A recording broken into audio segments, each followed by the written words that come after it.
Suprememagus, Chapter 71, Change of Plans. Before going to the cafeteria, can we please go to the library? I need to copy the whole book to be able to follow properly the next lessons. Solus asked. How do you plan on doing that? My Forge Master schedule is full of theory. I doubt we will cross the alchemist again. That's why I stole a schedule from an earth-headed kid. We just need to make time so that you can give me a ride back and forth. Now I'm strong enough, surviving 2 hours by myself is easy as pie. In a corner of his mind, where Solus couldn't read, unless she willingly searched for it, Lit added, Wish I could say the same. On the road to the library, they shared their memories of the respective lessons. Yet Lit omitted all the parts where he suffered from loneliness and isolation. In his mind, it was a sign of weakness, something to be ashamed of. By my maker, another hot teacher, even the male professor from the alchemist class, was quite a sight for sore eyes. The girls wouldn't stop staring at his backside every time he turned around to write on the chalkboard. Do you think that it depends on their manacores, or is it just a marketing move on the headmaster part? Both are possible, but I believe the latter to be more likely. Young minds are easily swayed around, especially if their hormones are properly channeled. Back on Earth, my medium school music teacher was so hot that all the boys in the class learned how to play at least an instrument properly. Some even started listening classical music just to impress her. When they reached their destination and opened its double doors, the Academy's library turned out to be exactly as Lit had imagined the prize hall to be, except with books instead of magical items. The bookshelves were full to the brim, forming corridors between themselves. The room was so big that Lit suspected they had made it with dimensional magic. At the entrance, a clerk in his mid-20s asked if he needed help. Luckily, the library had been organized well, and with the clerk's direction, Lit was soon back with the Master Alchemist textbooks and all the Tier 4 magic books he managed to carry with him. On every shelf, there was a tag stating the use of dimensional items was prohibited, and Lit would never risk getting banned by such goldmine. I'll borrow these books, please, he said. The clerk was shocked by the amount. It was more than the average person would borrow in a whole year. Sorry, sir, the max allowed is 3 books at a time. Lit clicked his tongue, picking the book for Solus and a Tier 4 spellbook each for the War Mage and Battle Mage specialization. He was eager to find about what spells of mass destruction look like and how to improve his battle spells. Cross-checking Lit's profile with the books of his choosing, the clerk inwardly smiled. So young and naive. He is clearly biting more than he can chew, but at his age, everyone dreams of being a genius. Back in the room, they spent all the time before dinner copying the books. They had long prepared for the mammoth task, bringing with them enough empty books and ink in the pocket dimension to put the Encyclopedia Britannica to shame. Solus' task was the longest one. She needed to copy every single page, while Lit would just make an abridged version of each spell, copying only hand signs, accents, and a short description alongside its name. That would make possible for him to recognize those spells on sight, so when facing another mage, he would have the opportunity to take the necessary countermeasures.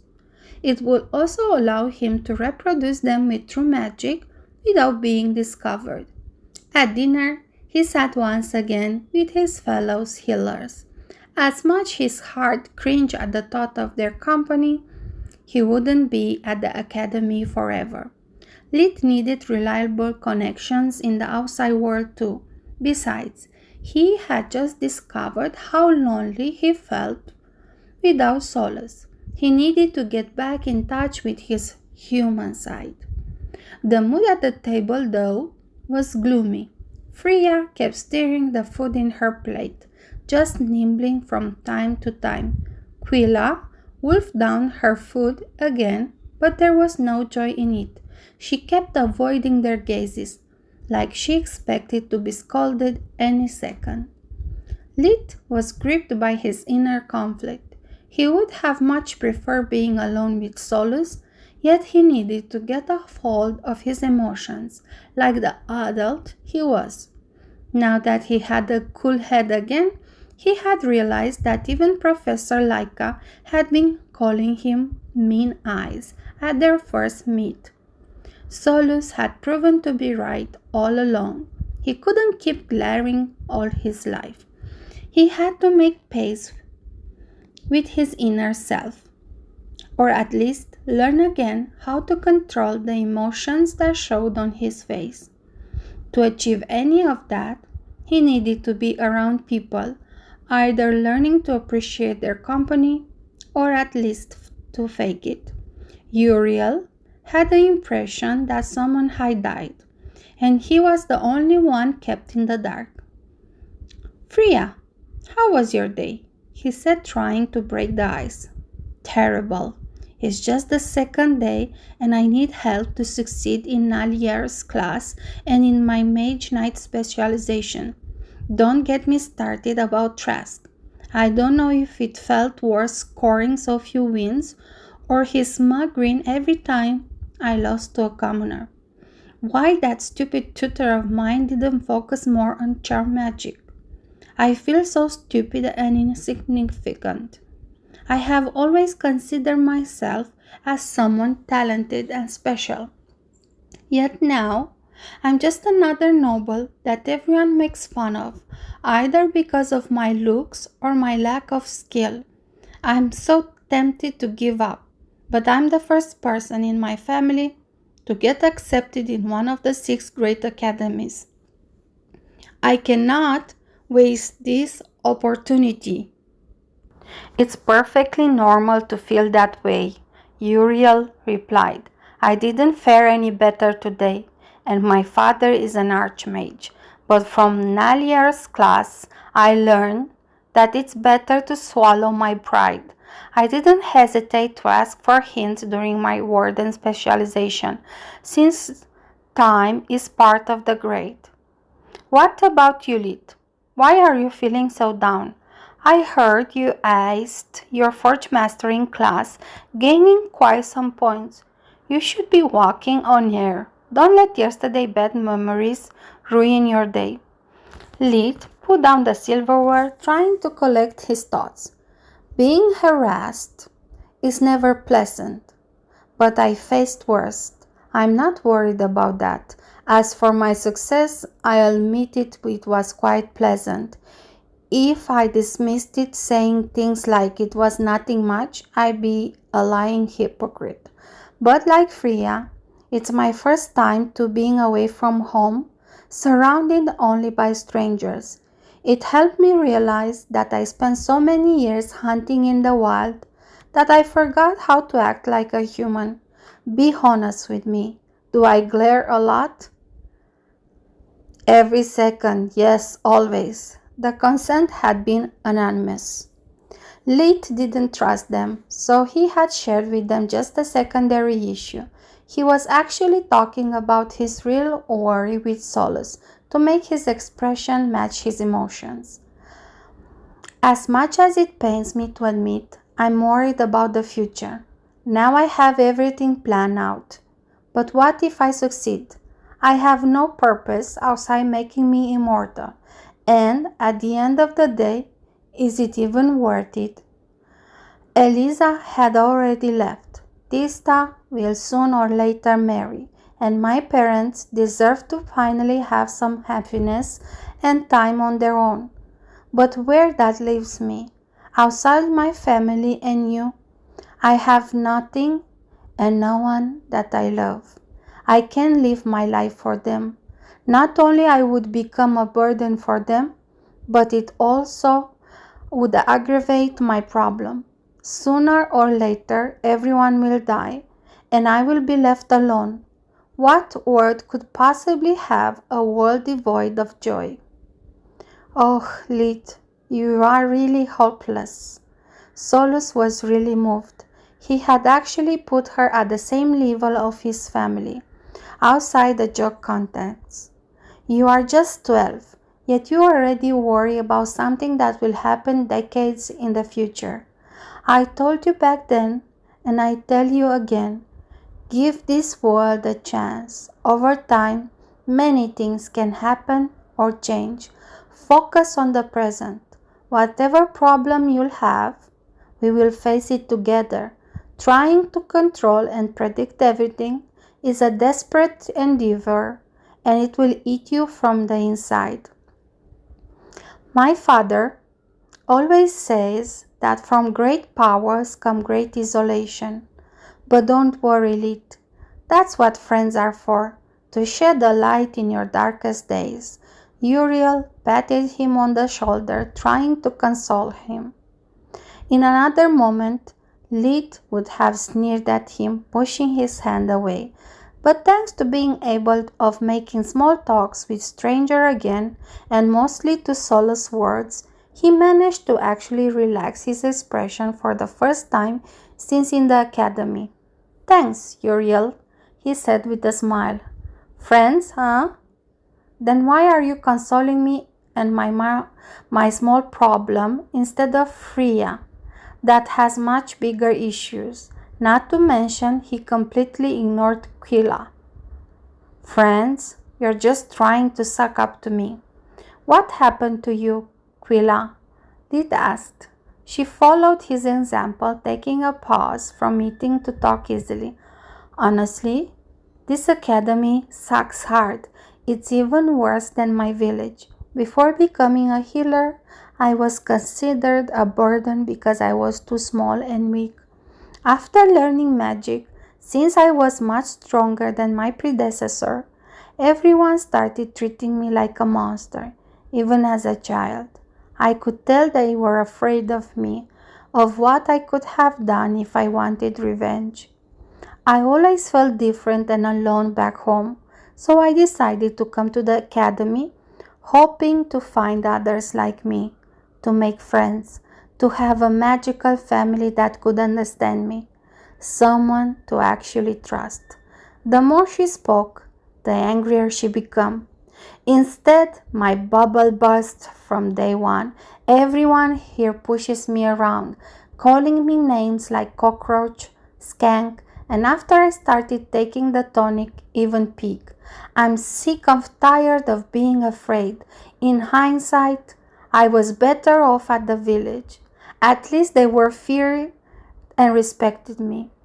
Here I'm a laughing stock, either because I'm short, ugly, or because I picked only a specialization. But what could have I done? I never learned how to fight. My body can barely withstand powerful healing magic, let alone more violent kinds of magic. During Trask's lesson, I lost all my fights, and even if they humiliated me, he never reprimanded one of them. I hate him too. To be fair, no one had dared to humiliate anyone. Not after Lid had so easily lost points at the beginning of the exercise. Trask had let them fight fair and square.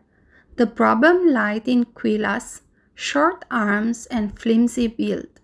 Being unable of using any kind of silent magic except for the light one, even girls of her age could overpower her with a single hand. Using magic or a weapon was just an overkill. Lit. Guess the only one that had it easy, it's Uriel. Freya. Yeah, Mr. Archmage Hair. No one has the guts to mess with him. Killa. Lucky boy. Suddenly, An honest smile appeared on Lid's lips. The mood around the table suited better his taste. So full of anger, mistrust, and deception. He saw potential in each one of them, especially Quilla. She resembled a young Tista that he could turn into another Lid. He was the only one, aside maybe from Professor Vaster, that knew that once her body developed properly, her manacore would have no limits to its growth. Cyan for sure, maybe blue if not purple. Well, Quilla, people don't need a reason to pick on you, Lid said. They need one not to. And the best reason you can give them is a guilty ballot. Think about it. I am tall for my age, talented, or at least so they say, and yet I get harassed on Bailey daisies. If the tonic works and you start to grow, nothing will change. Remember Naliar's story. She had talent and looks, yet survived only because of the ballot. You should learn from her and not repeat her mistakes. He could see from their faces that both Quilla and Freya were seriously considering the idea of getting a ballot of their own. Lid needed a few deep breaths to find the strength to say what he needed to. As for your problems with first magic, he needed his sheer willpower to keep his expression relaxed instead of acting like someone that was spewing poison off his tongue. I could teach you all. We don't have lessons during the weekends. You would have plenty of space and time. The table exploded with cheers. His proposal was immediately accepted. Lid knew that respect and trust were something that had to be given before they could be given back. Uriel and Freya had both a light cyan manacore, like Nana, but theirs could still grow. Quilla had a bright green manacore despite her childish body. So for her, the sky was the limit. Even without his help, it was just a matter of time before they mastered first magic. He would exploit their desperation, giving them what they wanted before it lost its value. Just like when he helped Marchioness the Star, it was the best moment to make his investment. Suprememagus, Chapter 72, Mock Exam. In the following weeks, life at White Griffon Academy became more hectic by the day. After the lift spell, Professor Naliar made them learn more educational spells with increasing difficulty and restrictions, putting the students to test at every lesson. Professor Trask started making use of all the available rings in the training hall, giving them military-trained soldiers as sparring partners. They were equipped with enchanted armors and would use a different weapon every lesson. The students, in turn, could use only one element based on the scenario. Trask had advice for each training session. After every defeat, their partners would teach them footwork and point out their mistakes. The Master Healer lessons went without a hitch. The divide between Professor Vaster's favorites and the rest of the class became so wide that soon no one dared anymore to hope stealing their spotlight. The only thing left for the other students was trying not to fall too much far behind and placing their bets about who would come out on top. Most of the Forge Master course took place in a classroom. Professor Laika, or one of her assistants, taught them how to differentiate runes based on the elements and how to combine them to obtain different effects. Solus was enthusiastic about the Master Alchemist lessons she kept taking and promised Lid a big surprise. She had quickly finished copying her book, and now the two of them would raid the Academy's library at every visit. As for the private lessons, they went smoother than Lid had expected. After a month, Quilla had already mastered 5 kinds of silent magic, while Freya and Uriel were struggling with the fourth one. Normal first magic requires hand signs and magic words. Silent magic, just the word or the signs. Perfect silent requires only gestures to better direct and control the conjured effects. Her learning rate was terrifying, worthy of someone that managed to enter the White Griffin with no mentor.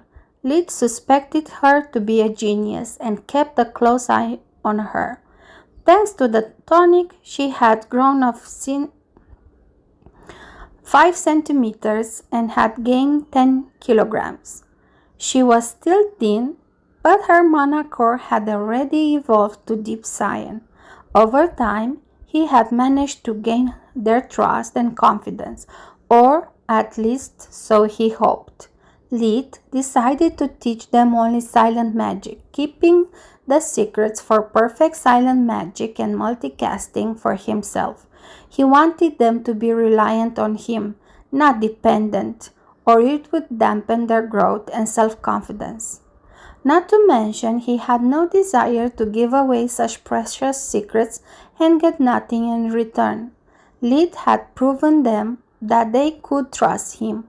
Now it was up to them to return the favor and show their usefulness. It was exactly a month after the beginning of the private lessons that all the fourth-year students were summoned by the headmaster in the main hall at the ground floor right after breakfast. Several professors appeared as soon as the gong that signaled the nearing start of the lessons resounded. They opened multiple warp steps, bringing them to their destination. The abrupt change of their routine left them confused. They had started that day like any other, preparing the spells and the books for the daily courses. "Hello, my dear students," Linjo said when the last warp step closed. "I hope you enjoyed breakfast, since it will be the last decent meal you'll get for a while, at least if you are good enough. Today, you will start the mock exam to prepare for the trimester finals.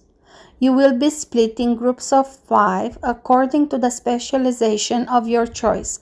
Each group will be composed by 2 attackers, 2 defenders, and 1 healer. Your current evaluation will affect how your group will be formed. The duration of the exam is 1 week. It will take place in the forest surrounding the White Griffin. The only thing that's required from you is to survive as long as you can. Don't worry, it's a controlled environment. The professors will rescue you in case anything goes wrong. Questions?" Several hands were raised. Lid was among them. "Lid from Lutia, speak freely." "I thought there would be no tournaments or competition," Lid said. "Why this change?" Lin just chuckled. "It's no competition. The forest is really big. Different groups will go in different areas. The chances of meeting are nigh 0. And even if it happened, a team disrupting another would be immediately stopped, with devastating effect for its member grades. I forgot to specify that you will be constantly monitored, so be aware what you do or say." His voice became cold during the last phrase, searching in the crowd for the most troublesome figures. Then he pointed to a girl. "Histi Kafor, speak freely." Lid recognized her. She was one of the last placed in the healer class. "Isn't this set up too unfair? Forest makes no favors. If the groups are formed based on the evaluations, isn't like dooming those who are still struggling to failure?" She was, of course, speaking of herself. There wasn't a single topic where she shined yet. "You misunderstood my words." Linjo shook his head. "The groups will work on equal footing. What I meant before was that they have been assembled so that all the groups have the same rank. I would never allow such a pointless exercise. This is an opportunity for you to socialize and learn to rely on each other. The test is meant for the whole team, not for the individuals. If the kingdom will ever call for your help, you won't get to choose who to work with. You'll need flexibility and solidarity. Murmurs filled the air. The students who reputed themselves good were already cursing their trashy teammates before even knowing them, while the bottom feeders were praying the gods to give them someone that would lead to uneffortless success. All hands went down at that point, so Lit raised his own once again, while the sorting had already begun. I'm sorry, headmaster, one last question. I understand this is a team effort, but what if someone falls to a beast and gets saved by a teacher? Can he or she get back in the team, or does the whole group fail? She will be considered to have died and returned to the castle. If only one member remains, a group is considered as wiped out. Needless to say, harming your own group is forbidden. You have to solve your differences, not escalate them. Suddenly, the air was shaken by a furious bellow. What do you mean I'm in the same group of this commoner trash? Curious, Lid asked Linjos, who had shouted. He explained to him that she was one of the top in the battle mage specialization, and was referring to a girl that was quite far behind her. Thank you for pointing it out, young mistress, said Professor Binlow, the one in charge of the battle mage classes. The girl put up a big satisfied smile. Finally something was going her way. Minus 50 points for questioning warders, and another minus 50 for having the gall to say that to my face. He yelled at her like a true drill sergeant, making her cower. Without discipline, there is no victory. An arrogant leader who disrespects her soldiers can only lead them to defeat. Besides, who's trash? Have you ever fought something in your life? How do you know how she reacts to danger? Or how would you? Real fights are different from the classes, and usually those who flap their gums more are the first to fall in battle. Now shut up, unless you want to lose another 50. Having lost half her points in one go, she obeyed. Lid ended up in a group of 3 girls and a boy. He didn't know any of them, so he tried to do his best to act friendly, like he did with the healers group. In the last month, he had regained quite a bit of his social skill and lost his edgelord demeanor. When Professor Trask opened their warp steps, he was ready to move forward, when one of the girls grabbed him by the shoulder, forcing him to halt. Professor Trask, you haven't told us who is the leader. The chain of command must be clear. Lid face-palmed inwardly, while Trask, with his usual sass, did it openly. Good gods!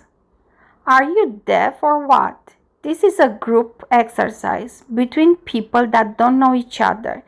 It is up to you to decide who is the leader, and is a choice that has nothing to do with grades, status, or prestige. A leader doesn't just yap orders around. He will also bear the responsibility if the team fails. Is it clear? He glared at the nearest girl before pushing them all through the dimensional door. Once inside the forest, all its senses went on alert. It was a completely unknown environment. He could rely on the books inside Soluspedia to recognize plants and animals, but they were of little use for survival. Magical beasts would not give him points for his expertise. They would only try to rip him apart, dooming him to failure. He was looking at the tree barks while sniffing the air with his heightened senses, trying to ascertain the nature and kind of the local predators, when the worst noise possible reached his ears. "We still have to decide first who's in command," said another girl. "How can anyone be such a bonehead? If they keep up like this, we'd better surrender," he thought. All his efforts to talk sense into them ended up in failure. They accused him of trying to steal the spotlight again, like during the common classes. Lid had even opened his speech saying he had no interest in being the leader. He just wanted them to be quiet and start moving. That just made them angrier, yelling at him to stop ordering them around. In the meantime, a few dozen kilometers away, the ruler of the forest was taking its first morning nap, snoring soundly. One of the giant front paws was pressed against its eyes, shielding it from the sunlight while enjoying spring's warmth. With each of its breaths, the wild energy would enter its body, nourishing and strengthening the manacore, pushing it forward to the next evolution. Numerous small birds scampered on his curled, massive body, chirping boldly. Nothing would dare attack them while on the highest throne. "Boss, boss!" An enormous rye, its height at the withers, reaching 2 meters, with a golden fur with shades of red and yellow, approached galloping. The birds gave it no heed, continuing their business. "Wake up! It's that time of the year." Again.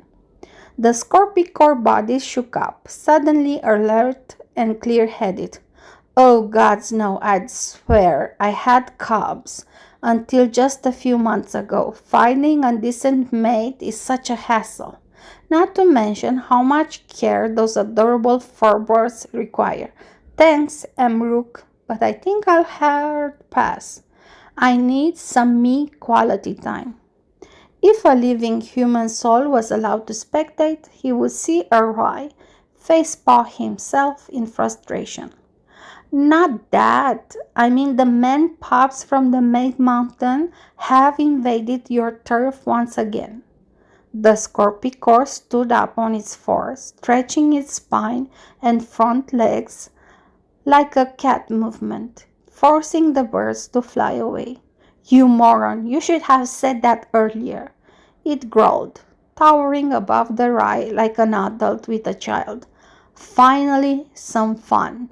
Alert all the dens. I hereby declare the game season open." Suprememagus, Chapter 73, Mock Exam, Part 2. The scorpicore was a monster big enough to make any sane man willing to face it rethink his life choices, no matter how brave he was. Its shoulder height reached almost the 3 meters. It had a scarlet red fur and name with shades of white, black, blue, and yellow. Actually, there were also red shades, even though only an interior decorator could have noticed them. The monster had the body and the head of a lion, bat-like membranous wing coming out from his back, and the tail was that of a scorpion. From one of its pocket dimensions, the scorpicore took out a gold-rimmed pince nez that, as soon as touched the snout, grew big enough that each of its lenses became the size of a 70-inch screen.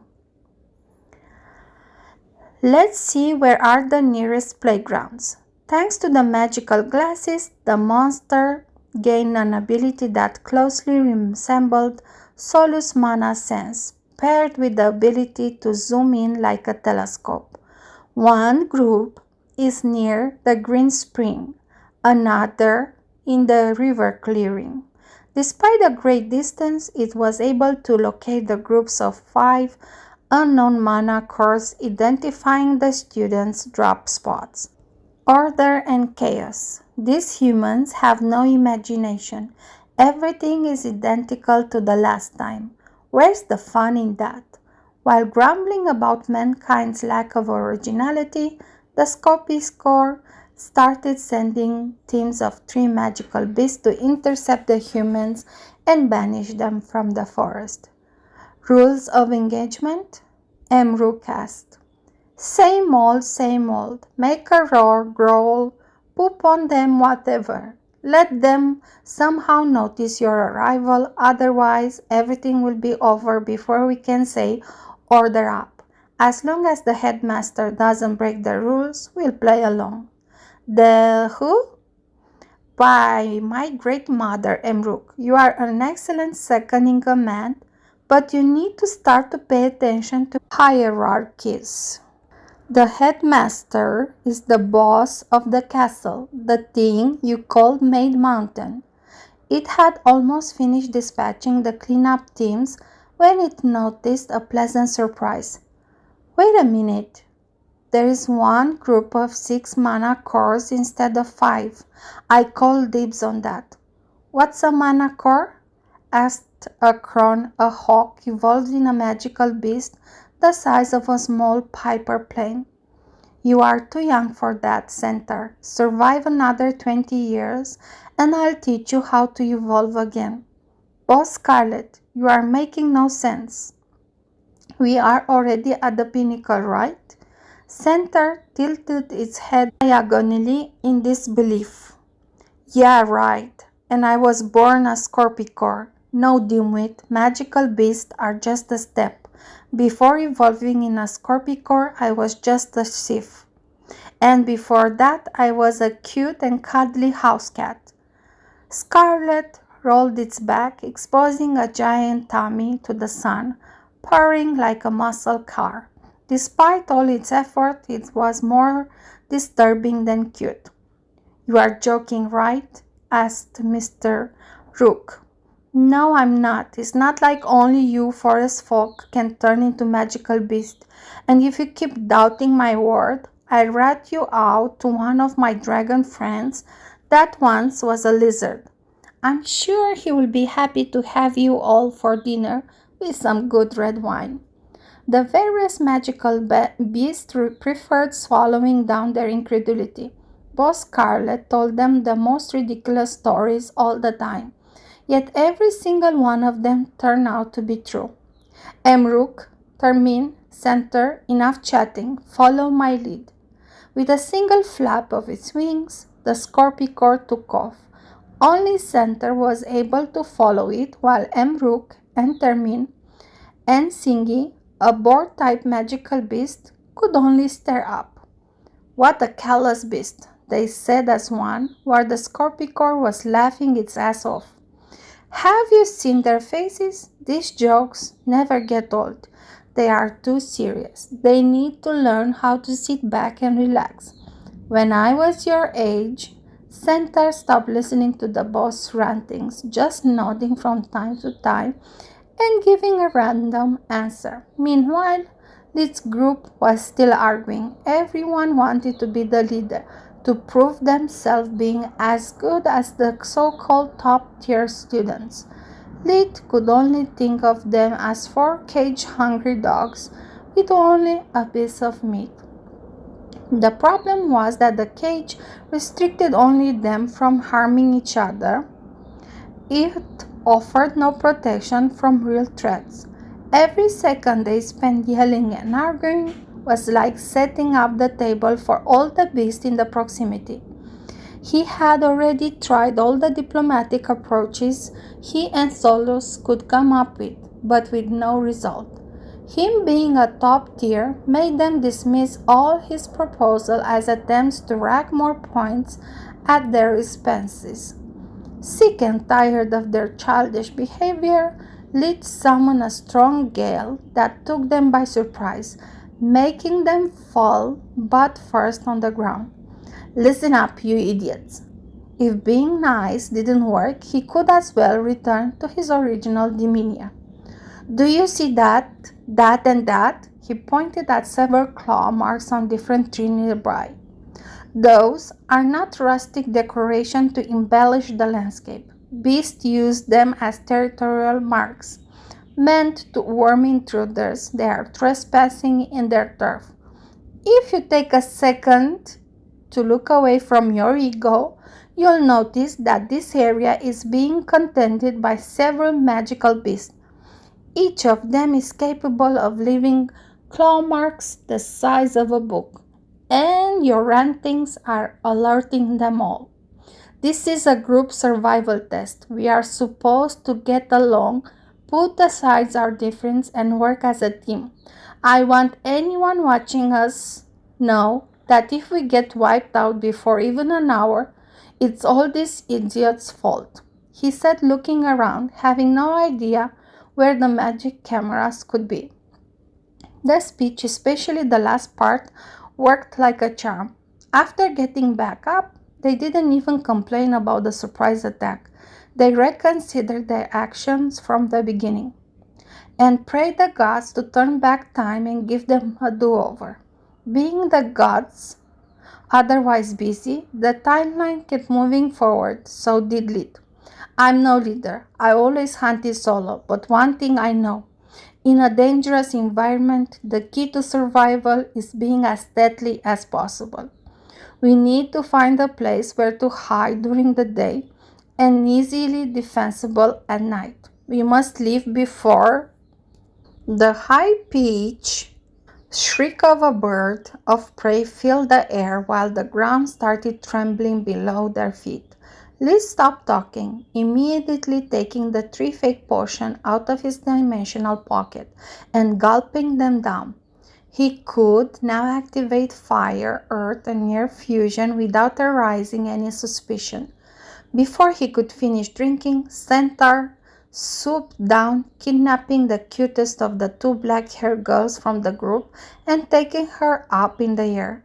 What a moron, the crone thought, still defenseless despite my warning.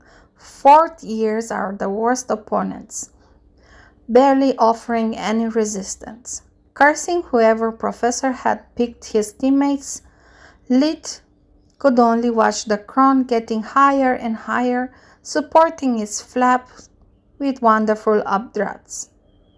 I wish I could run away and let them get what they deserve. I hate teamwork, Lit thought.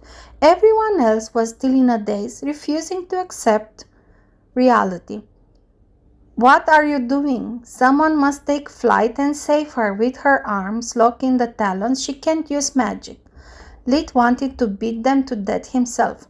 A monster! Another monster! The high-pitched little girl-like voice actually belonged to the only other boy of the group. He was pointing at a black mass as big as a carriage, approaching at breakneck speed. It was Termin, the Chingy, joining the fray while announcing his presence, causing small quakes as he closed in.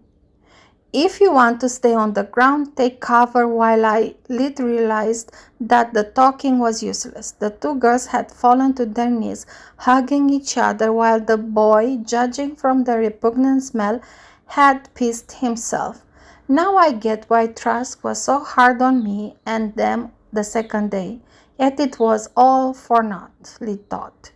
A Chingy was a tough opponent, and Lit could only use fake magic. He needed to keep his 3 rings charges only for desperate situation. Being all 5 of them still in play, he racked his brains searching for a solution. Wait a minute. Usually Chingy are limited to the use of water and earth magic. I can exploit that. Magical beasts do not control all elements. Termin was unable to escape its boar nature, charging straight towards the prey. It saw an evil-eyed kid starting to chant something, so Termin activated one of his best defensive spells, Mountain Body. The Chingy knew all too well how predictable was its attack pattern, so he never underestimated an opponent. Mountain Body raised its body weight and defense to the limit, making it impervious against weapons and magic alike. Chant all you want, kid. You'll never finish your spell in time. I'm too fast. It will be your requiem. The Termin inwardly sneered. Yet the chant ended right after it started, and it began a new one, while a small yellow orb flew in collision course with Termin. What an idiot! My earth magic is the perfect counter to air magic. Zap me, push me, whatever. It will never work. When the two collided, nothing happened, not even a small spark against his hide. The Chingy started to think that the boy had misfired out of fear. Then Lid completed the second spell too. Breza Reale. He had invoked the training spell Lift. Suddenly, Termin felt like a gentle caress on its belly. Yet, it managed to push it several meters in the air like he was just a balloon. Then a second and a third push came, making it rise above the trees. Hidden between the bushes, Scarlet was watching the whole scene, giggling under its whiskers. Termin, you idiot. The first was a basic float spell. It wasn't meant for damage, but to make you weightless and set up for another quick spell to take you away from the ground and make you helpless. Pride goes before a fall. Listening to the boss explanation, the Chingy understood what had happened and started to laugh at itself. Damn, such a feisty brat. I'll keep you for last. He yelled at Lit, that, unable to understand animal language, ignored the beast oinks, reciting his third spell. One of the greatest advantages from Forge Mastering was that he had trained chaining short simple spells for over a month, making him able to move his fingers and mouth non-stop, no matter he was using fey magic like before or using the true one. Lit reconsidered lift value since it allowed him to keep pushing away the Chingy even when he was casting another spell. After he finished casting his true magic fly spell, he rushed to save the girl. Center was slowed down by her weight, and everything had happened in barely a few seconds. He was expecting Termin and Emrook to have the situation below under control. When he perceived the magic perturbation in the air currents, it was too late. Lid had coupled the flight and slipstream spell, making him faster than a bullet. He had scarce knowledge about magical beasts, but he remembered well how, despite their big sizes, the birds' hollow bones made them frail than they looked. So instead of using a spell that could be easily countered by the opponent's air and darkness through magic, he just combined his speed with the harness and the explosive strength from fusion magic to land an uppercut right under the beast's beak. Because of his almost vertical trajectory and the fire generated by the friction between his fist and faster currents, it looked exactly like a dragon punch. Suprememagus, Chapter 74, Mock Exam 3. Center's head snapped back on impact, losing control of its flight and letting the prey go. To make things worse, Lid quickly snapped his finger in succession, generating several flashes of light and booms near the crone's head, making it blind and deaf. Damn, I took my sweet time enjoying her screams. And that's what I get in return. I was no crone, more like a sitting duck. Now I can't even get where's the up and down. If I crash land because of a pup, the boss will never let me hear the end of it. Lid would have liked to keep striking the iron while it still was hot, but the black-haired girl was plummeting like a brick. Cursing her stupidity, Lid swooped down with a swing motion, first down then up, to avoid breaking her ribs during the catch. The rescue was successful, but judging from the smell, Lid understood that she was relieved from fear on several levels. "What the heck were you doing?" he yelled in her ear, thinking how ridiculous were, in real life, those romantic moments in action movies, right after the hero saves the damsel in distress. Between the smell and the impending danger, there was no space for romance and tender one-liners. The only thing they both wanted was a safe haven and a hot bath. Don't you know first magic? Why didn't you let it drag you around like a sack of potato? More importantly, do you know a fly spell? She nodded while holding him tight with both arms and legs, like she was trying to get inside his clothes. Then go ahead and use it. My spell is not meant for two. I can only glide while carrying you around. Once that thing recovers, we will be doomed. Do something. Remember they are watching us. Free from the grip of fear, she realized that the whole staff of the academy had been spectating at her humiliating performance. The girl became purple from head to toe for a second before letting him go and chanting her flight spell. Let's get the others and retreat. In the open, we are too disadvantaged. They both quickly returned to the ground, pulling the others three back on their feet and literally kicking their butts to force them to recover from terror and get them moving. Take flight fast, Lit yelled.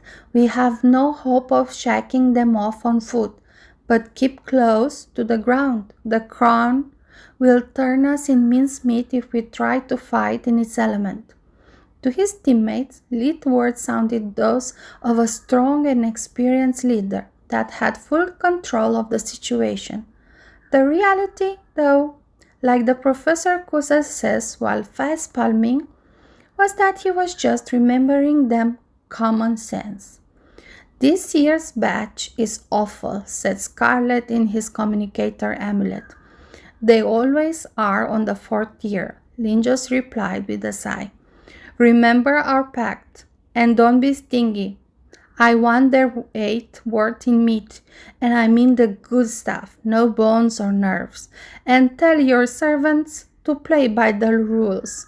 You don't want to see me getting ugly. Linjos had the communicator in conference call mode so everyone could listen. The professors didn't like being called servants, but they understood very well that in the wilderness the strong ruled above all. The Scorpion Corps help guaranteed that no student would be seriously harmed before being rescued, not to mention that such a powerful guardian defending the academy was worth far more than just meat. They were truly blessed by having a monster at their disposal, reasonable enough to be useful, but stupid enough to not understand its true value. After closing the communication, Scarlet had a smug grin on its feline snout. Imbeciles. I don't care about the meat. I would do it even for free. Your stupid lessons allow me to train the magical beast in anti-magician tactics. They use us as sparring partners, but that's a game that two can play. Another bonus is that when the fifth-year students train in the forest, I get updated about the tactics they employ and the spells they teach. I bet they sleep much better at night, believing me a dumb monster that only wants food in its belly. Meanwhile, M. Rook had joined the fray and was rapidly catching up with Lit's group using air magic to move faster and his sense of smell to not lose their traces. Lit was on the verge of tears. This experience was a full-blown disaster. He was sick and tired of playing babysitter, but what choice did he have left? He slowed down, detaching from the group, appearing beside the ride. It followed a quick exchange of spells, since Lit never allowed them Rook to get close to him. He kept moving in all three dimensions, gaining a tactical advantage since the magical beast was only relying on its legs to maneuver around. Lit wasn't trying to harm it. He used only Tier 1 and 2 spells in a quick succession with the aim to ruin the opponent's focus and slowing down its movements. Who the heck is this pup? Emrook thought, gritting its teeth, raising in frustration. It's like he learned how to fight from a rye. He anticipates almost all my moves, but that's impossible. In the Tran woods, Protector's ears were burning. Lead used a fine mist to detect incoming invisible wind blades while moving around with no pattern to avoid lightnings. After stumbling on a conjured mound, Emruk finally lost it, jumping with all his strength trying to catch the pup with the jaws. Imbecile. That's what I was waiting for. You can dodge in midair. Lead and Scarlet thought as one. Checkmate, Spears, Lead yelled, releasing the tier 3 spell stored in his ring. Thanks to various experiments, he had learned that he could store even charge up to 3 true magic spells, as long they didn't exceed the ring's capacity. Hence, he was able to unleash his most powerful spell in its empowered version in a split of a second. Emruk whimpered when thousands of ice spears as thick and as long as small trees encircled him from all directions before crashing against his body.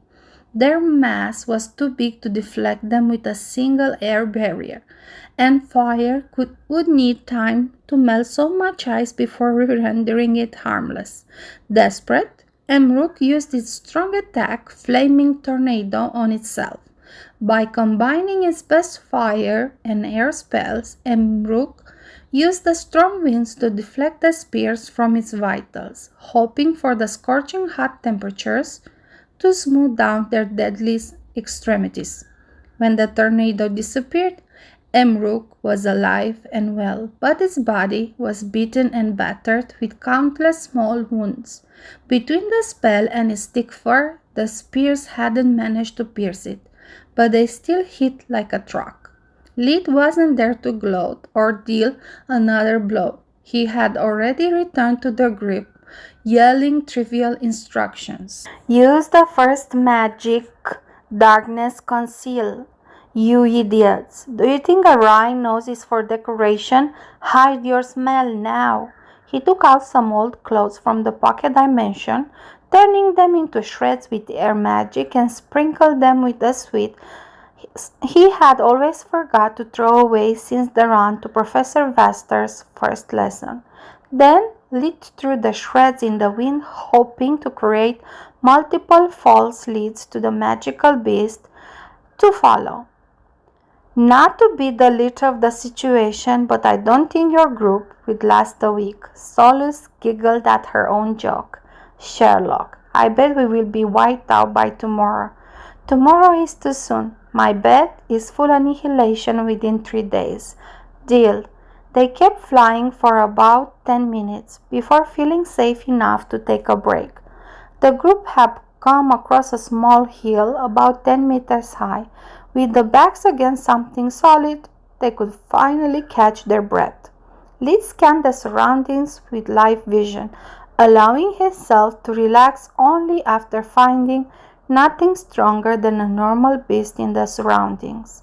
How many hours do you think have passed since the exam started? Asked the boy, looking around like a cornered mouse. Less than one, Lead replied after checking the sun's position.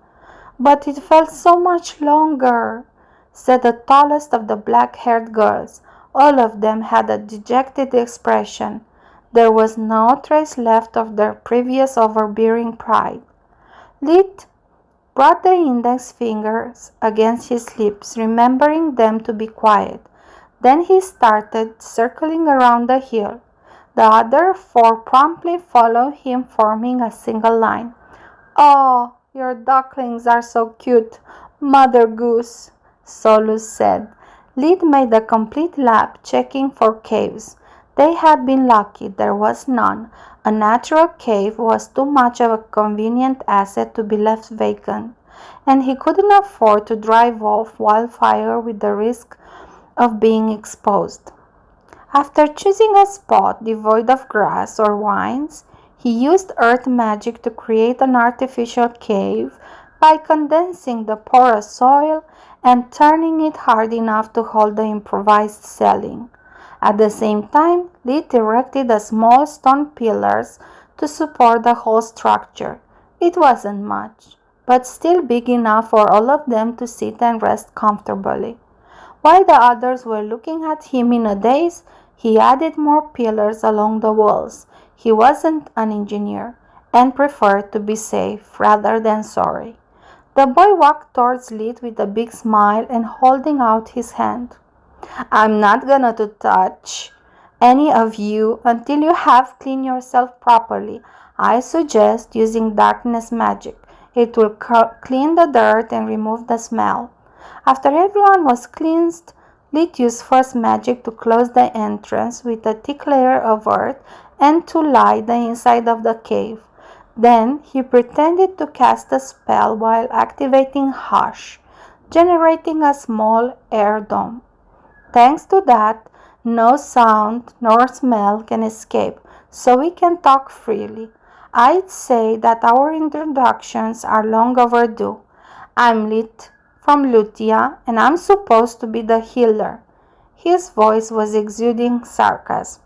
Several kilometers away, Termin and Nemruk had finally collected all the cloth shreds, destroying them to not be swayed anymore by the strong smell. Centaur landed near them, ready to report. Can't find them anywhere. It's like they disappeared. Same, replied Nemruk. Aside from these things, I can't smell them any longer. Boss, we need your trinket. Scarlet scoffed. That would be unfair. It's you versus them. I'm just enjoying the show. You'll wait until afternoon before resuming the search. You need some time to heal properly, and they deserve a little rest. Suprememagus, Chapter 75, Day 1. Not even an hour had passed from the start of the mock exam, and Lit was already tired and vexed enough to seriously consider the idea of throwing in the towel and return to White Griffon. His teammates were so embarrassed that despite each of them opening their eye more than once, not a single word came out. No matter what apology came to their mind, they all sounded too little and too late even to them. First, they had ostracized him, then they had ignored all his warnings until it was too late. He was the only reason why they hadn't get instantly wiped out, despite all their undeserved confidence and embarrassing performances. The two that had previously lost control of their bladder had a particularly hard time watching the others in the eyes, and could only thank the Academy Forge Master for the self-cleaning uniform. I'm Vision Debray. The first one to muster the courage to speak was the boy, once again holding out his hand. This time, Lit shook it, but barely, his anger still smoldering. I'm a warden, he corrected himself, laughing nervously. Vision was a 15-year-old, 1 meter and 63 centimeters tall, with brown hair and chestnut eyes. He had a regular build and a small mole right under his left eye. As such, my specialty is sturdy defense. Wardens can conjure several kinds of arrays with any element. We can even alter the landscape if we need it. In time of war, Warden can easily build makeshift bridges and siege towers. We are the only defense an army has against war mages. In time of peace, instead of our rule is to build dams, castles, roads, whatever the kingdom needs. Let me show you. Vision casted an unknown spell and placed his hands against the wall. Then he casted another, moving around the stone pillars and strengthening the whole structure. See? First, I checked the stability of the ground. Then I fixed things so that the cave now is safe like a natural one. He kept smiling, hoping to have proven his worth. Usually, Lit would be impressed, even taking a mental note to check out words and spells. A warden that cannot even stop a chingy despite seeing it coming from a mile away. What was that smile for? Right now, it took all his willpower to not strangle him on the spot, so he just nodded in response. Then the second one of the embarrassment moment duo stepped forward. My name is Milna Kratik. I'm a war mage. She was 15 too, 1 meter 60 centimeters tall, with shoulder-length black hair. She had a fully developed slender body, but her round face had too many childish features to call her beautiful. She was pretty at best. I know what a war mage is. My mentor is one too. Lid cut her short. She became red from rage, but managed to hold it in. I can shoot down a magical beast with a single spell, she continued with a stone-cold voice. You wish, he sneered inwardly. My name is Floria Ernest. I'm a mage knight. She was the tallest of the group, 1 meter 76 centimeters tall, with chin-length black hair and the build of a professional swimmer. My specialty is defense too, but unlike a warden, my skills are better oriented at covering a smaller area or a target. Mage knights are also trained in the use of weapons, she said, opening her robe and revealing an estoc, an armor-piercer sword, hanging by her side. Hi there, and thanks. I'm Belia Ulfar. As a battle mage, I'm a jack of all trades, or at least I'm supposed to. According to my professor, I should be able to hold my ground alone in every situation, or to support any team member needing help. But considering my performance so far, either he is bad at teaching or I'm a slow learner. She was 1 meter 70 centimeters tall, with long blonde hair with shades of black held up in a ponytail. Her honesty was refreshing for Lit. All others were still kind of stuck up, flaunting their skills like it was actually worth something. For a moment, he wanted to lash at them, reminding them how useless they have been in an actual fight. But then he decided against it. Calm down, old man. Rage will not get us anywhere. Besides, it's likely we are still being watched. They can lose as many points they like with their foolishness, but there is no reason for stopping down at their level. He said to himself, yeah, remember what Shakespeare said. All the world's a stage, and all the men and women merely players. Solus chimed in. Oh, another thing, this is what I think about the test. While listening to Solus, Lee took a few deep breaths to regain his composure. He extended his hand to every member of the group. They shook it immediately. Okay, let's forget what happened before. Let me share with you what I think of the current situation. At those words, the other four stiffened up their expression, expecting a scolding or for Lee to brag about himself. First of all, never underestimate a magical beast. Their intelligence is almost at human level. If you treat them as dumb beasts, you'll fail the test. From the faces of his teammates, he could see that they were doubting his words, but had not the courage to say it openly. I fought several of them in the past. Some I killed, others I ran away from, with the tail between my legs. It's not just them being smart. As you have seen yourselves, they can use magic in a different way, with much shorter casting time. With all that had happened, they had missed that part. His explanation not only made perfect sense, but also sent shivers of fear down their spine. making them feel even more weak and insecure. I will not lie to you. If they weren't crippled by the inability to use more than two elements, I doubt I could ever defeat one of them. Lit lied, belittling himself not for acting humbly, but to make them realize the strength of their enemy. And to be completely honest, I believe that we would have already been wiped out if it wasn't for the fact that they're just playing along with the headmaster's plan. What do you mean? Floria quickly regained her cool, intrigued by Lit's words. Think about it, he said, rephrasing what Solus had told him earlier. This is just a bigger and improved version of Professor Trask's exercise on the second day.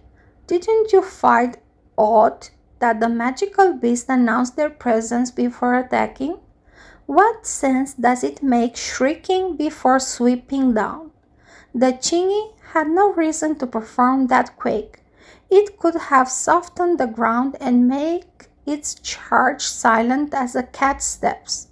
Also, why attack one by one instead all together? They are clearly playing their part according to a script. Milna scratched her head, thinking at full gear. That's why the monster bird kidnapped me instead of beating my head off or ripping me apart with the talons. I thought it was just playing with me before going for the kill. But this does actually make more sense. Lit nodded. No one would send inexperienced teenagers in a dangerous and uncontrolled environment. If they are so certain to be able to rescue us, it means they have some kind of deal with the creatures. But that doesn't mean we can fail or get severely injured. Otherwise, why adding a healer? To last for a week, we need to pool our resources and skills. In my dimension amulet, I have some food, potions, and my hunter kit. What about you? An awkward silence fell in the cave. No food? He asked in disbelief. Well, the canteen is open 24 out of 7.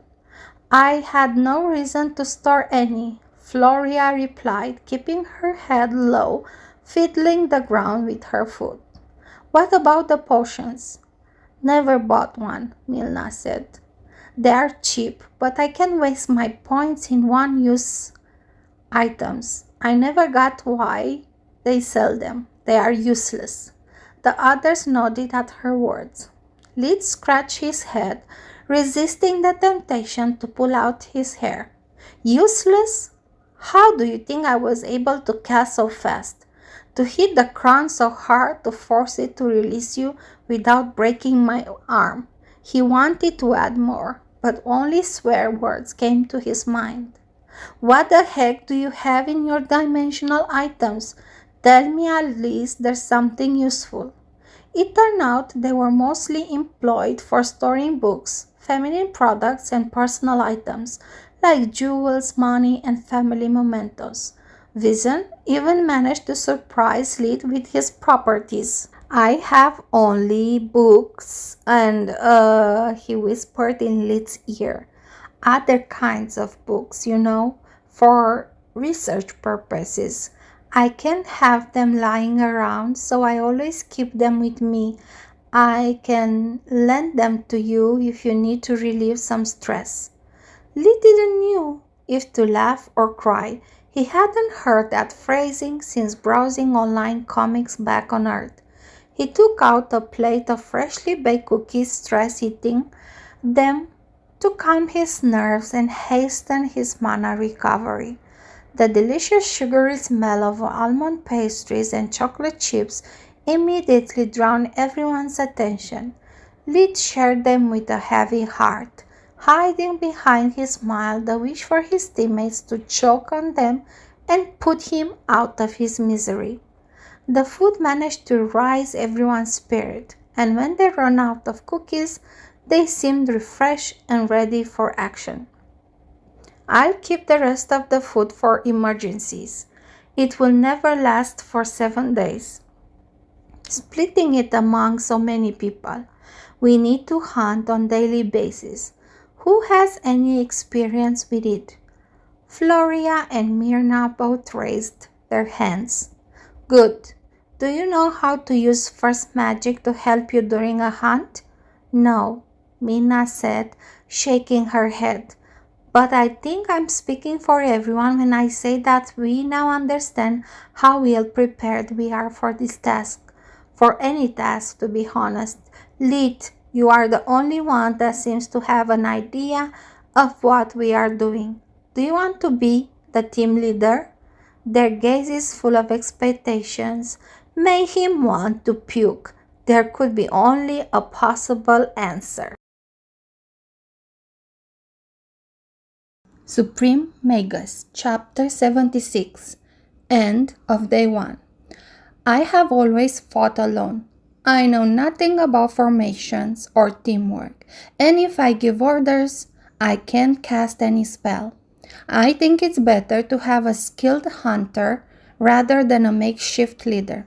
Any one of you that has received military training, either as a strategist or a soldier, is much better suited for this than me.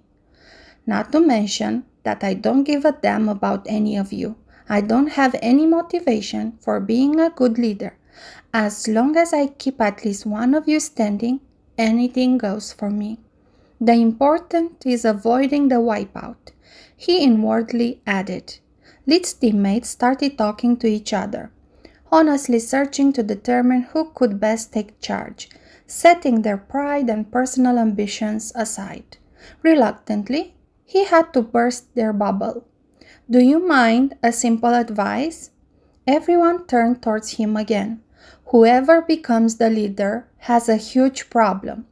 We know each other's class, but not what we are capable of during a real fight. In a life and death situation, you can't give detailed explanations, only generic orders. An order is good only if executed in a proper manner. You have experienced firsthand how easy it is to freeze due to panic. In my case, I tend to let my bloodlust blind me. Both issues would cause any plan to crumble in the face of the enemy. My suggestion is to put the leader matter aside and just watch each other's back. Only by familiarizing with our skill sets and behavior, a shoddy team like this has any chance of survival. After the team agreed, Liz started explaining to everyone how to make use of first magic in the wilderness. They had to use darkness spell concealment to hide their smell all the time, and never leave the cave on foot, but by using flight or float to not leave prints going in and out of the entrance.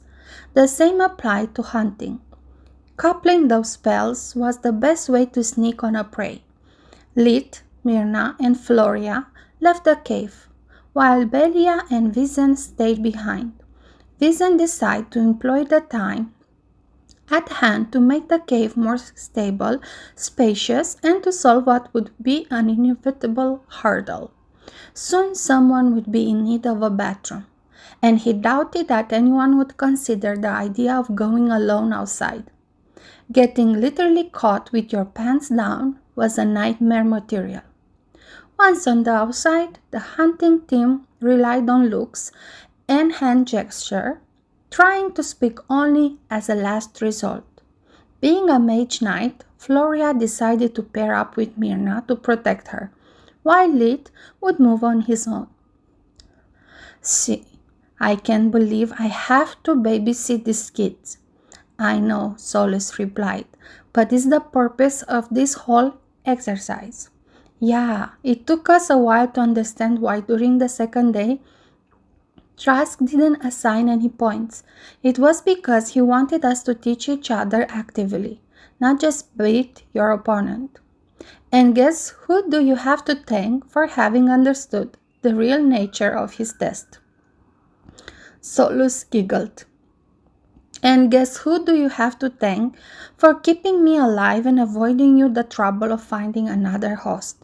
Lid sarcastically replied. I'm sorry, your ladyship. He performed a mild courtesy, but while you're enjoying the show in the front row seat, I'm the one in the Colosseum. So it's not such an amazing result. You can watch the bigger picture, but I must focus on teeth, claws, and keeping my guts where they belong. Meaning, like I don't worry all the time. A simple thank you would suffice. Lid felt irritated, snapping at her for no reason. I'm really sorry, Solace. I know you were just trying to lighten the mood and cheer me up. It's just that I'm already so stressed that I need some way to vent out. And thank you. You are the only one that knows all my flaws, yet still cares for me. Thank you for all the help you've given me every day and for never stopping trying to make me into a better person. That was the first time this chatterbox mage tower had nothing to say. Her mind was blank as a slate. Lid preferred not to pry further. She was likely to be either angry at him or just too surprised to reply. They often joked about it, but he had never earnestly thanked her before for meddling in his private life. The woodlands were denser than the Tran woods. Despite all his experience, Lid was at loss. They couldn't get too far away from the hill without risking of getting lost, nor they could split too much, in case something happened. This time he couldn't cheat his way out with light vision and spirit magic. How could he possibly explain being able to spot animals underground or in tree trunks? Myrna and Floria weren't having a better luck. Keeping two spells always active wasn't something they were used to. Double casting was demanding for their focus, and at the slightest slip up, they had to cast them both again, consuming even more mana. While Myrna's ego seemed to have recovered quickly, regaining her confident attitude, Floria had never felt so ashamed in her whole life. She was the most promising descendant in a bloodline of mage knights, yet she kept stumbling through her specialization course.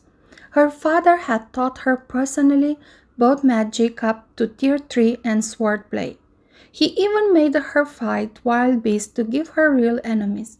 But now she realized that all her confidence was built on a lie. She was so used always having him by her side that she never took any challenge seriously. Her father would always help her if something went wrong. At the academy, instead, she was alone. The professors was tough and demanding. The competition saw first that her so-called friends were too busy fixing their own mistakes to pay any attention to her. When the headmaster had announced the mock exam, she had rejoiced, thinking it was her time to shine. But she had never seen something so big like a magical beast. At the moment of truth, her nerves had failed her, turning her into a burden for everyone. Despite Floria's earlier brave facade, she was still scared out of her mind, trembling at any noise, her hand clutching the hilt of her sword so tight that it was white. Floria could not help but envy Myrna. She was so pretty compared to her, and despite all that she had went through, her will was rock solid. Myrna, on the other hand, reciprocated such feelings in full. She was jealous of Floria, so tall and strong. She was bound to have lots of admirers. The reason why Myrna appeared so confident was because she believed not having any more face to lose. She had already gone below and beyond the bottom of the barrel. In her mind, she could only rise up. "Stop squirming like that. You are making me nervous too," Myrna whispered. She couldn't bear any more her guardian's twists and turns. "Sorry, but I have an eerie feeling about this. This whole forest is an eerie feeling. Where are the animals? I can hear animal calls, but we still have to meet a single soul.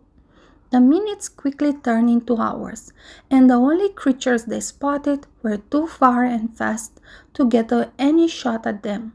The sun had reached the zenith, so they decided to give up and check if Lid's luck had been any better. A few dozen meters away, Lid had come to the same conclusion. Even using all his tricks, his prey would amount to a poor meal for one person. He had never learned how to follow tracks or use traps. He had always been reliant on true magic. But while he has observed, those abilities were sealed. Suddenly, an odd chirping resounded. The three of them listened carefully, hoping for a last-minute big catch. The more they listened to it, the less it sounded like birds. It was more of a mix of a rhythmic cricket chirping and a mouse high-pitched squeaking. Solace, this sounds a lot like bats, but it makes no sense. They are mostly nocturnal animals. Not to mention, it doesn't explain why all the other animals have gone silent. Definitely close, but not bats, she replied. It's not squeaking, more like joints clicking. The noise kept growing in intensity until it was all around them. Expecting another magical beast to attack right after announcing its presence, they tried to regroup as fast as they could. The moment they lowered their guard, looking for each other's position, was the beginning of the end. From the treetops and countless holes in the ground, well hidden by the thick vegetation, countless spiders attacked them from all directions. Some of them were small and round, their body size close to a basketball, while others were as big as a Labrador. Their black bodies were covered in long bristles with red dots all over. "Watch out! Those are clackers!" Myrna yelled, but her words fell on deaf ears. Neither of her teammates had ever heard of him. Lid cursed. None of the books in Soluspedia ever mentioned that insects or arachnids can turn in magical beasts. I have no idea what these things are capable of. The attack had been too sudden. The clicking noise wasn't a warning. It was how the clackers had coordinated their attack, leaving them no escape routes. The spells in Lid's rings were useless. Checkmate Spears was a finisher against big opponents. Against a small army, it had no effect. The Tier 2 ring held a healing spell, while the Tier 1 was a simple binding spell. Sure, no one beside him knew what his rings contained, but that still left him with just 3 true magic spells, and after that, Lid had either to accept the loss or blow up his cover. He had no real weapon outside his first magic. He had been caught completely unprepared. Suprememagus, Chapter 77. End of Day 1-2. The clacker strategy was simple and effective. After having surrounded their prey, they swarmed them in one wave rush. The ones on the ground tried to overpower them, while those on the trees threw spider webs the size of a tablecloth. All the while, those that kept hanging from their threads spat poison non-stop, aiming for their eyes. Lid did his best, using water magic to turn his hands into razor-sharp blades and cutting off everything that came too close. But there were simply too many. He wasn't used to being ambushed and never encountered such situation. All the spells he had at hand, both true and fake magic ones, were aimed towards bigger single opponents. He had no idea how to manage a swarm of small enemies. The girls were faring much better than him. As soon as Floria had seen the clackers, her father's teaching had kicked in, and she had quickly conjured a tower shield made of white hot rocks. It served as both offense and defense. Since her own magic could not harm her, Spider webs would burst into flames like made of paper. The poison would just fizzle without any effect, while everything that touched the shield would lose its limbs, if not its life. From the moment she had recognized the nature of the enemy, Myrna had struck her back against Floria's, using her protection to put her war mage specialization to use. Myrna filled the space around them with ice shards as long as thick as an arm, raining down on the clackers like they had a mind of their own without missing a target. She could freely cast a spell after the other, switching place with Floria in case of attack, while her magic exterminated dozens of enemies at a time. Back at the White Griffon, Professor Vaster, who was in charge of surveillance for that area, contacted Scarlet demanding explanation. What in the God's name are clackers doing? This is not part of our deal. Of course not. Vaster went into a daze, seeing through the communicator amulet that the Scorpicor was sipping tea from a porcelain cup the size of a bucket. Insects and arthropods have no respects for any hierarchy except for their own. I do agree that they're spawning too fast though. A culling might be needed, but right now I have other businesses to attend. If you need our help, you just have to ask. Scarlet scoffed at his face, picking a cookie the size of a plate. No thanks. Vaster closed the call, cursing the monster and its arrogance for trying to copycat humans. Tormund, get ready to retrieve 3 students, he said to a bulky middle-aged professor in charge of the Mage Knight specialization. 1 of mine, 1 of yours, plus 1. Tormund laughed at his colleague's lack of manners. Setting the coordinates for the pickup spot in his ring, he remembered his student, a talented girl that was allowing herself to get drowned in insecurity. Linjos was right after all.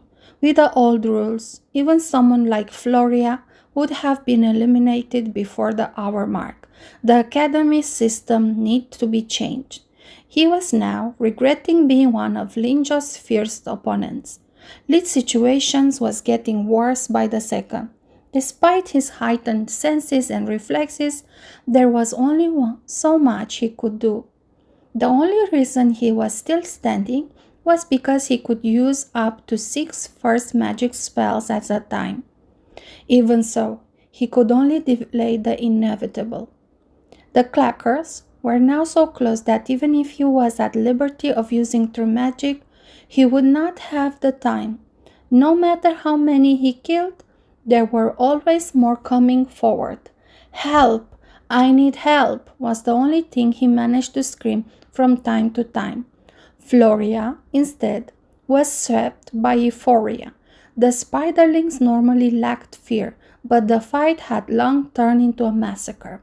The flaming shields was impenetrable, and every time the sword flashed behind it, many would get mutilated or worse. They had only 2 paths ahead, to retreat or die. Myrna tried her best to keep up with her, but while casting she couldn't move very fast. Floria was becoming increasingly reckless with her attacks, forcing the enemies fleeing in front of her and caring for the consequences. What the heck are you doing? Come back here! They were now several meters apart, enough for the spiders to surround Myrna again. When Floria realized her mistake, a clacker hanging from a tree branch cut off its spring, failing on top of Myrna and inflicting its venomous bite. Before she could reach the ground, the clackers swarmed over her. The smallest spider beat her unconscious, while the big ones were carrying her away with their threads. Floria was between a rock and a hard place. No matter her choice, someone was bound to die. Lid and Myrna were in opposite direction. There was no way saving both of them. She remained frozen on the spot, incapable of making a decision, until it was taken out of her hands. Tormund appeared through a warp step right beside the cocoon containing Myrna. His body was exuding a blue aura. Whenever a spider closed in, it would be squashed by his war hammer. The Tormund slammed in on the ground, holding it with both hands. The shockwave resulting turned all the nearby spiders into dust, while the cocoon at his feet suffered no damage. Tormund loaded it on its shoulder before looking at Floria in the eyes with a stern look.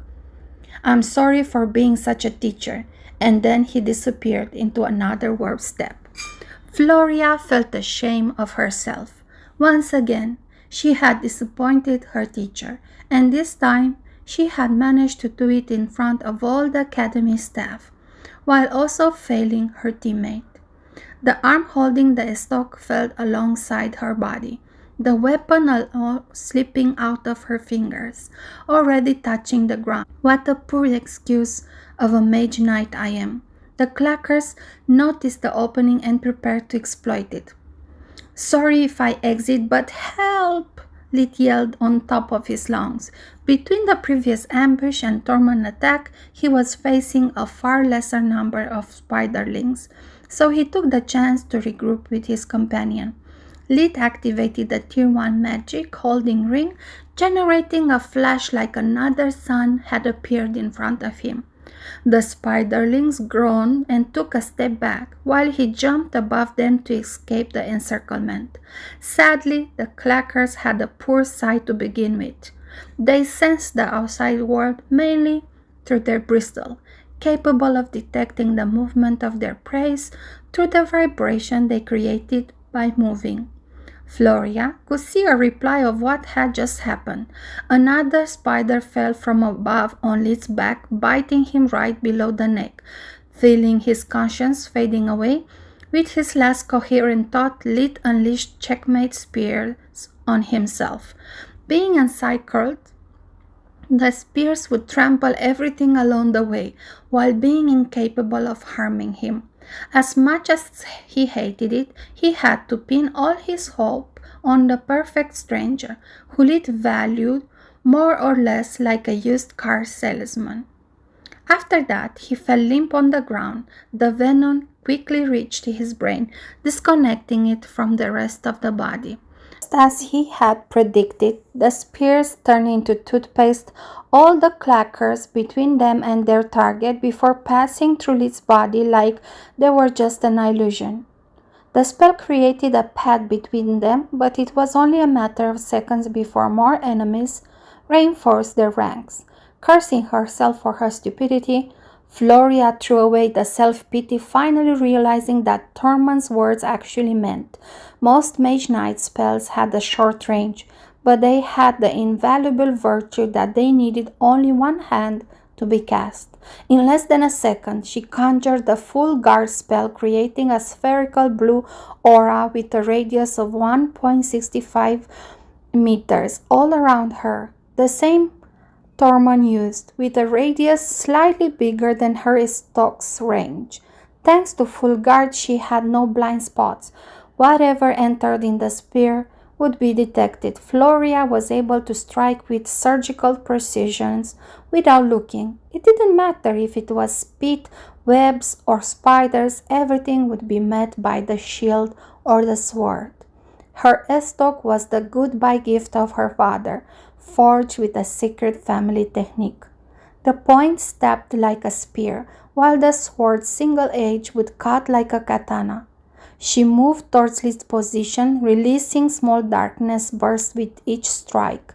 For so little creatures, the vital organs were closely packed to each other. The flesh would rot as soon as it was cut, making even suicidal attacks useless. Each stab to the body or the head would mean instant death. So cool, it's awesome. Lit's feverish mind was still able to work, but barely. The venom was impairing both his nervous system and mind. We must look into that. It's so something.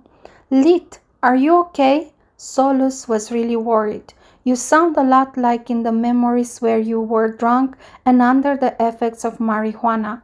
Your thoughts are incoherent and erratic. Are you sure you are okay? "Is okay. If that hammer man saves me, by my maker, you are getting worse. Move it, sister." Floria charged forwards using her burning tower shield as a ram, reaching Lid's side. She then used her free hand to cast the second spell Tormund reminded her of. By planting her estoc in the ground, she activated Blast Guard. It generated a small flaming sphere that affected everything in the surrounding except for the space within a meter from her body. To avoid accidents, she crouched down, holding her fallen comrade as close as possible. The spell had a short duration, but long enough for her to cast the Tier 3 detoxifying spell. Come on, I can't screw up 3 times in a single day. Snap out of it. You are the healer, not me. The spell was meant to neutralize the most common venoms and poisons. Magical beast secretions were a class of their own. She realized how stupid she had been not purchasing any potions.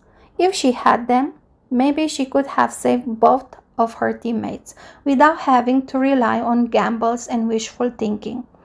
Like reading her mind, Lid started to cast the same spell he had used to save the Marchioness' daughter. Floria's spell served its purpose, giving him enough clarity to weave the spell and disguise it as a fake magic personal one. A small orb of venom was expelled, preventing any further damage to his body, while he activated the second tier healing spell in his ring, recovering a good chunk of his mind. "If I were you, I'd start running," Liz said, chuckling like an idiot. His pupils were still dilated. Floria sheathed the estoc before lifting it with a princess carry, activating the flight spell stored in one of her rings. After what had happened earlier, she had prepared it in case she needed to escape again. The tower shield moved on her back, preventing further assaults from above. She took a roundabout path to lose the crackers before returning to the cave, activating concealment again to hide their presence.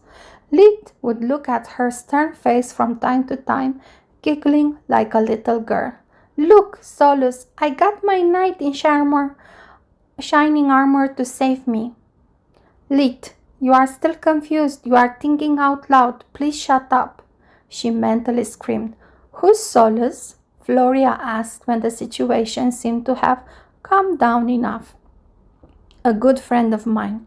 We know each other from years. By the way, isn't this the time when the hero tries to hit on his rescue? Please don't try to kiss me. I don't think I could stop you right now. I like living too much." Floria's cheeks reddened. Solus couldn't tell if from embarrassment, rage, or both. "Why would I want to force me on you? Who do you think you are?" The rage sounded genuine. Lid kept laughing. "Ah, kid, so cute and naive, getting embarrassed by stupid jokes. You need to get out more. Get a life." "Who are you calling a kid? You are younger than me. Want to bet?" Floria was getting annoyed. He was clearly out of his mind. "Is Solus your girlfriend or just an ex?" If he was trying to embarrass her, it was a game that two could play.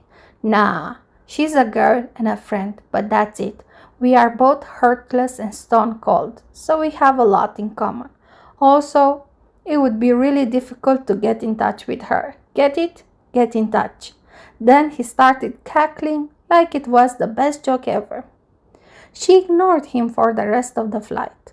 Lid was rambling nonsense, sometimes even speaking some sort of gibberish. Back at the cave, she could finally relax, and with the help of the other two, they kept healing Lid until he was clear-headed again. After cleansing his body from the last traces of venom, Lid shared a couple of freshly cooked blinkers. "I don't know you, but I had enough for today. I'm not stepping out of here until tomorrow." The motion was unanimously approved.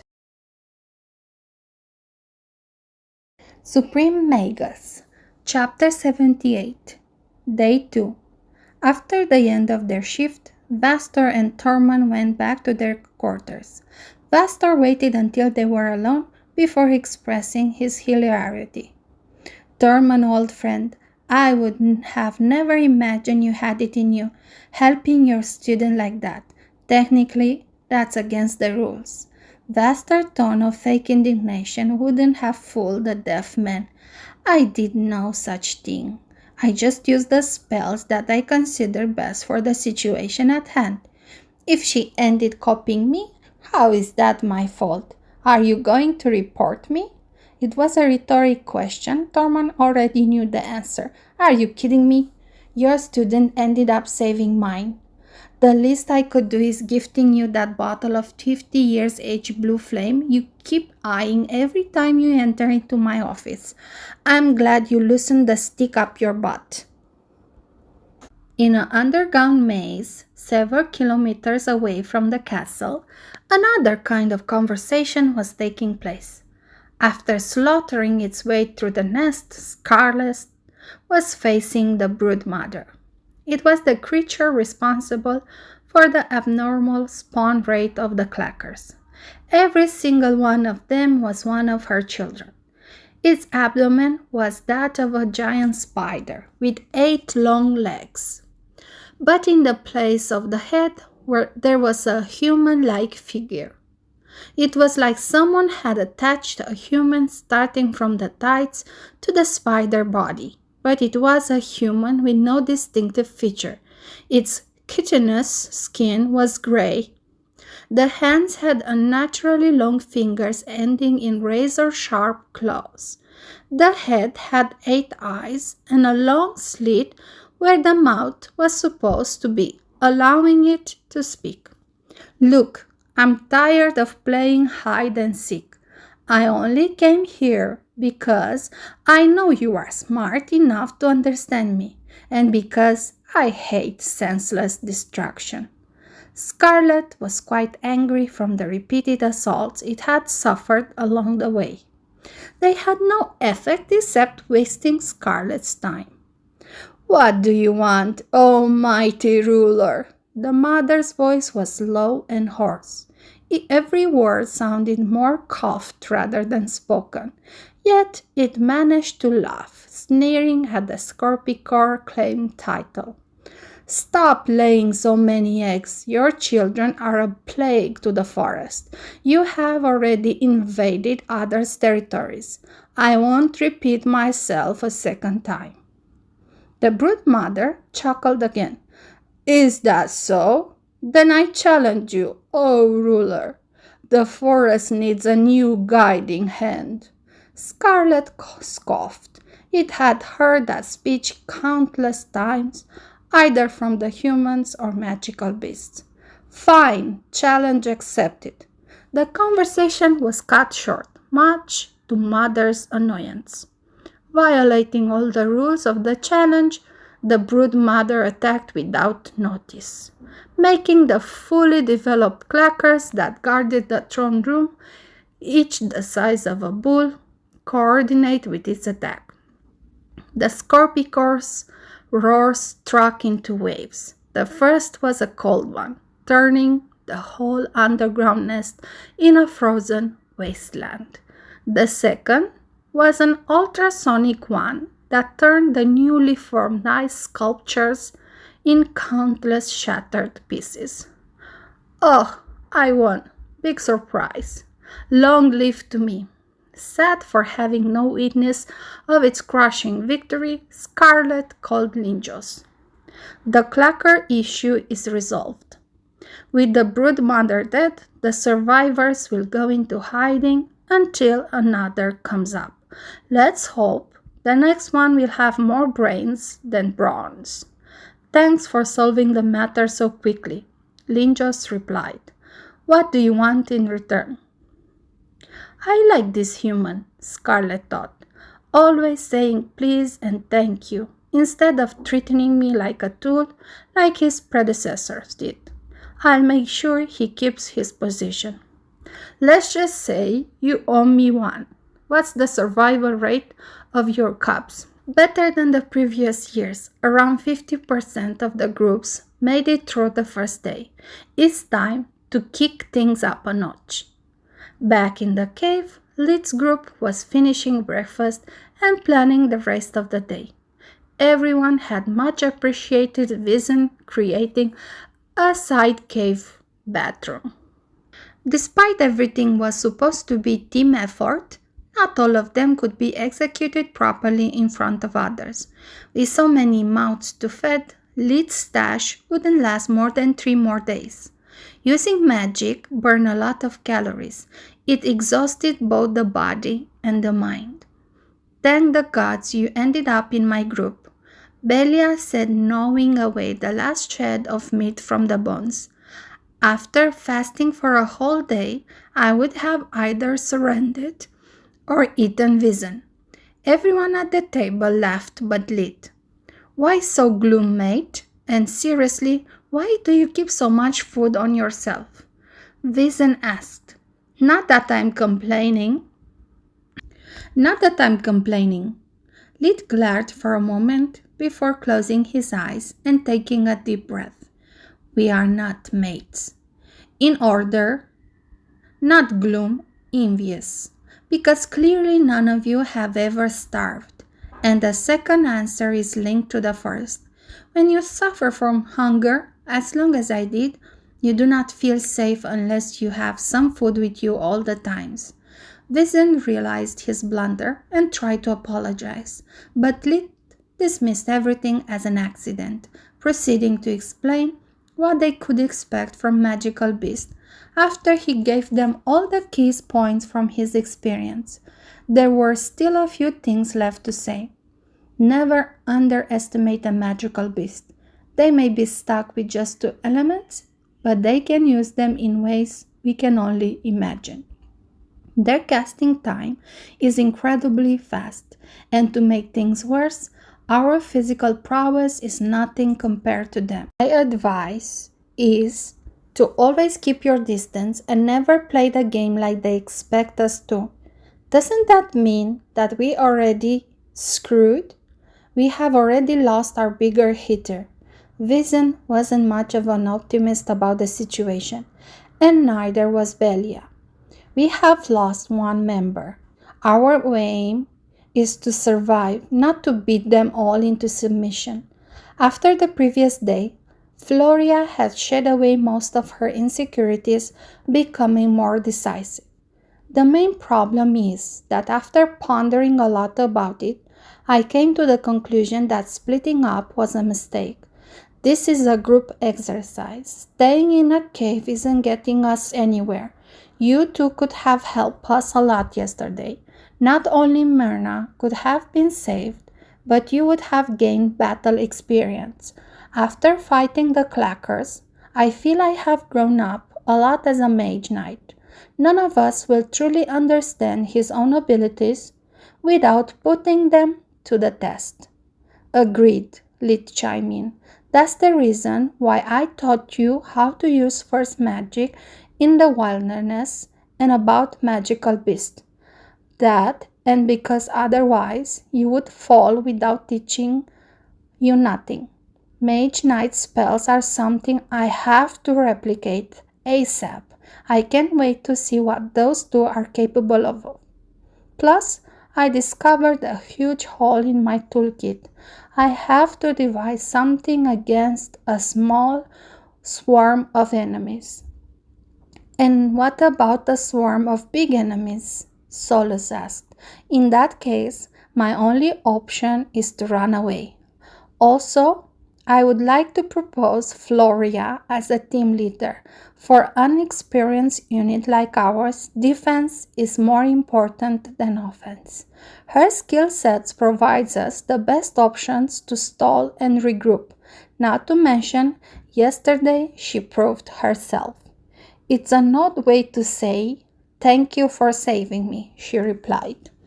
If we are keeping a score, I saved yours twice, first from the chingy, then from the rye. You are still a bit short from getting the right to brag. He rebutted with one of his very few charming smiles. The forced cohabitation, coupled with facing so many dangers together, had helped the group to develop camaraderie.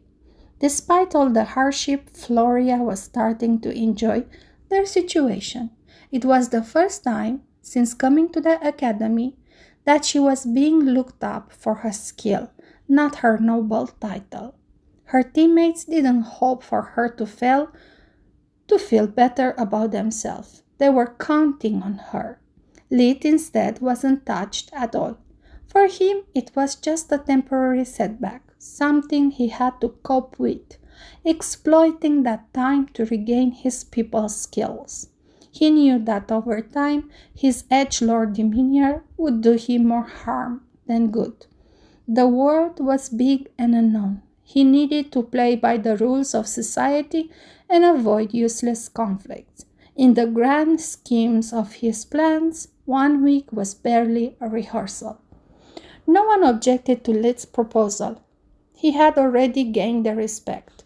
After seeing Floria carrying him barely conscious and listening to their story, Vizen and Belia needed no more proof of her valor.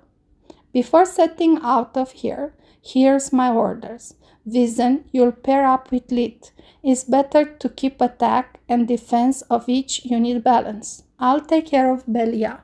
Second, switch whatever you have in your magic storing rings with your best last resort spells. So far, nothing else worked and things go downhill pretty fast. Having learned from his past mistakes, Lit had already prepared. So he used that time to pass something from his pocket dimension to Floria's, leaving her dazed. There's something definitely wrong with your head, she said, looking at his cold smile while he was explaining his idea. But that's so wrong to be good. The morning hunt did go much better than the previous day. By going the opposite direction of the clacker's nest, they found much more wildlife. Lit managed to disguise multiple times spirit magic with air magic, claiming quite a catch. Floria helped too, while Belia and Vizen focused on finding edible plants and fruits. Their hunting skill were zero, and the others couldn't waste the precious light time teaching them. Moving around for so long in the forest, it took Center only a few hours to find them and report their position. Do I have to announce myself and act alone like an idiot again? Making mistakes on purpose didn't upset the Cron unless they ended up losing.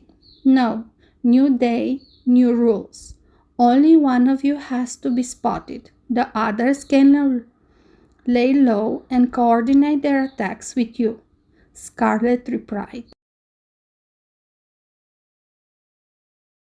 Suprememagus, Chapter 79, Day 2, Part 2. It was almost noon. Floria group was about to call it a day, planning to resume after lunch. Belia was walking in the air. After all that happened during their first day, she had kept picturing the forest like a hellish place, with dangers lurking behind every corner. That morning instead had been so peaceful that she had managed to calm herself and regain a bit of self-esteem. Vizen was of different opinion. Damn, seeing Litz and Floria's going along so well after a single fight together, I was really hoping to get the opportunity to prove myself to them. If a trembling jelly like Floria has managed to become our team leader in 1 day, why should I be any different? My family is the magic business from generation 2, and my mom always told me that I'm talented. Too bad that the academy professor do not agree with her. With Floria's foolproof plan and Litz covering me, I could show those beasts who is the boss. Instead, all I did was picking fruits like a monkey. Suddenly, the wildlife calls that had filled the air until a moment ago went quiet. Center's shriek cracked the silence, announcing its presence. Lit flew to Vizen's side, while Floria did the same for Belia.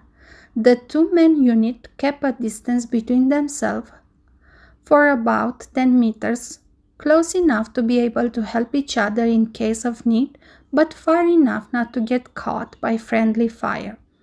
Unlike the first day, Vincent wasn't scared at all. Lit was already covering his back, so he started chatting his first word and spell, confiding in his partner's skill to buy him enough time. Thanks God. This is really my lucky day. I feel we can do it. But since you are already listening to me, can I also have the hot teacher from Principle of Advanced Magic fall into my arms, completely naked? Sadly, the mystic line between Vizen and his gods had gone bad. Instead of Naliar, it was Center diving downwards Vizen, its talons spread wide for the kill. Truth to be told, it was a female, and naked too. Hence, many could argue that 2/3 of the youth's prayer had actually been granted. Lid managed to finish his spell in time, conjuring 3 fireballs at once in a triangular formation along the crown's trajectory. To avoid getting hurt, Center was forced to conjure a strong updraft to make a U-turn and avoid the blunt of the explosion. Seeing that all eyes were still following its movements, after gaining altitude, Center started flying in circles and preparing a trap. Coming from the opposite direction from their partner, Termin and Emruk tried to take the humans by surprise. Yet, no one had actually paid any attention to the crown, their casting uninterrupted. Floria had already conjured a tower shield made out of earth, its surface completely frozen. A perfect counter to the most spell based on air or fire magic, the only elements a Rai could use. Belia was now wearing a thin suit of armor formed by countless shards of ice, the number of which was rising at dramatic speed, covering every inch of her body and forming odd spikes on her back and arms. Emruk had often seen that spells in the past years. The Rai knew it meant troubles. Termin, we have no time to lose. If the armor fully forms, we'll lose our physical advantage against that pop and will be forced to rely on more spells. Then what are you waiting for? I'll take care of the pops so dumb to use my elements, while you knock the others unconscious. Center had almost finished setting up the array. It's a foolproof plan. Stop thinking with your task, Dumit. It's all too obvious. This is either a trap or the most idiotic plan that I have ever seen. Let's pretend to fall for it, but be ready to switch opponents once we understand their use. Emruk had used an air spell to keep contact with his partners, no matter how distant. Copy that, Emruk, Center replied. I'll give you all the covering fire you need. Let's kick their asses and go home. I'm bored already. Phew, I'm glad I get to switch target with Emruk, Termin thought. I don't like the pop with the mean eyes. He gives me an eerie feeling. I can put my knuckles on it, but he has a vibe that reminds me of Boss Scarlet. Termin wasn't stupid, quite the contrary. Emruk knew it, and that was the reason it had lashed at the Chinggis' eagerness. Termin had the sharpest instinct among the three, but this time was too embarrassed for sharing its readings. Both the magical beasts charged at their opponents, Emruk in a zigzag pattern, to not offer an easy target, while Termin could only advance in a straight line. Well, look at that, Lid thought. Seems that when not chasing us, they are not allowed to use fusion magic. First the Kron, and now the Rai aren't using air fusion speed boost to overwhelm us. If I'm right, this is a rare occasion to go mano a mano with a magical beast. If I'm wrong, meh. I'll fail valiantly protecting the team and get the heck out of here. Vizen had yet to finish his second spell. He needed more time. There were only so much Lid could do, with all the restriction that the presence of witnesses burdened him with. but having already drank another set of 3 fake potions and activating air, fire, and earth fusion, he was still quite confident after discovering that his opponents had restrictions too. Lead flew towards the rye, maneuvering in all 3 dimensions, forcing it to a stop. "Not this again," Emrup growled in frustration. Suddenly, switching targets didn't seem so much of a good idea anymore. "Ah, Emruk, my stubborn apprentice, seems like yesterday when the man pup gave you a good beating and I once again pressed you to learn how to fly." Any creature that controls air magic should do it. Refusing to, it's a sign of either pride or stupidity. "Which one is in your case, apprentice?" Boss Scarlet's voice resounded in its ears. "It doesn't seem like it was yesterday, and you repeated that 100 times already. I get it. Now shut up.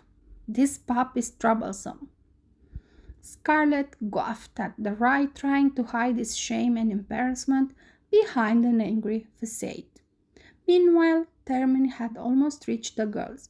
When the Chingy was about 30 meters from them, they both launched toward it 2 yellow wisps of air magic, one from the left and one from the right, in an X pattern that left Termin no way to dodge. "Damn it, not this again," Termin thought. Having learned its lesson, the Chingy dived nose first towards the ground that opened under the girl's astonished eyes and turned softer than cotton, allowing the beast to burrow through like a hot knife against butter. That move had caught them unprepared. But Floria, training kicked in.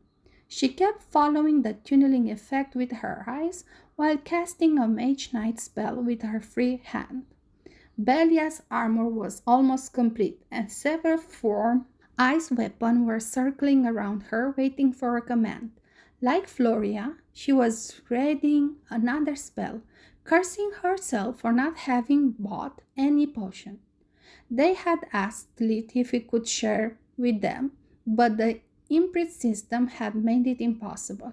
From opening the stopper to drinking the liquid, only the owner was allowed to do it. There were only 2 possible options. Lit could drink and spit it for them into another bottle, but not only that was disgusting, it was also useless. Outside the flask, the magical properties would quickly disappear. The second one was to pass the liquid mouth to mouth. Everyone had dismissed the idea without a second thought. In the heat of the battle, it would have been suicidal. When Thurman came out of the ground, right under the girl's feet, like a shark from a horror movie, it met Floria's tower shield reinforced by Tower Guard spell. It enhanced the conjure shield density, raising its weight and hardness to that of a rock weighing several hundred kilos. Despite Tower Guard, Termin came out dazed but unscathed, while the tower shield shattered on impact, forcing Floria to cast for a new one. Lit, too, was having a hard time. Once the initial surprise was over, the Rai had decided to ignore him and take down the weakened Link. The other pup was doing nothing but casting non-stop with no apparent effect. Much to Lit's disappointment, even with the potion-like boost from fusion magic, his physical attacks had almost no effect. The thick fur was like a cushion, taking the blunt of its hits and dispersing most of the kinetic energy. Damn it! If I only could go all out with fusion magic, this would go differently. Not on my watch, Lit yelled, releasing his tier 3 spells, checkmate spears, to stall for some more time. But this time, Emruk had its legs on the ground and had already experienced the spell's effect, so it used compact and high-density air shields to deflect all the spears. It wasn't able to dodge while moving at high speed with air fusion. Lee thought. Their restriction only apply when attacking, not defending. It took only a couple of seconds for Lee's spell's effects to wear off, leaving the rye with nothing more than a few bruises. Vision had yet to finish. How long does it take? Lee yelled in frustration. And don't you dare answering until everything's ready. Perfection requires time. Vision inwardly groaned, completing the second spell and starting the third one. I swear that soon I get back to the academy, I'll stockpile Speed's potion like there's no tomorrow. How could I be so stupid? I'd really deserve a good beating. Once again, Vision and the gods seemed to be perfectly in tune.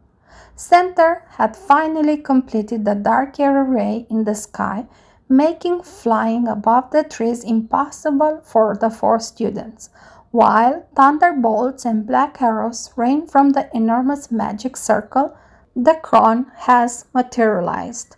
The fast lightnings and the slower arrows coordinated their trajectories, leaving Floria's team no way out but defeat. Suprememagus, Chapter 80, Day 2, Aftermath. While Termin was still in a daze, Belia didn't miss the opportunity to strike with her most powerful lightning spell. The Chingy was incapable of using fusion magic, so it took a clean hit, its whole body going into a spasm, keeping it an easy target. Damn it, Belia thought. I was so scared when those things attacked. That's only thanks to Floria's instruction that I didn't freeze again.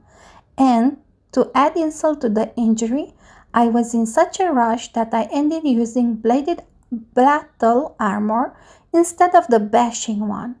Edge weapons are useless against such thick protections. On my life, here goes everything.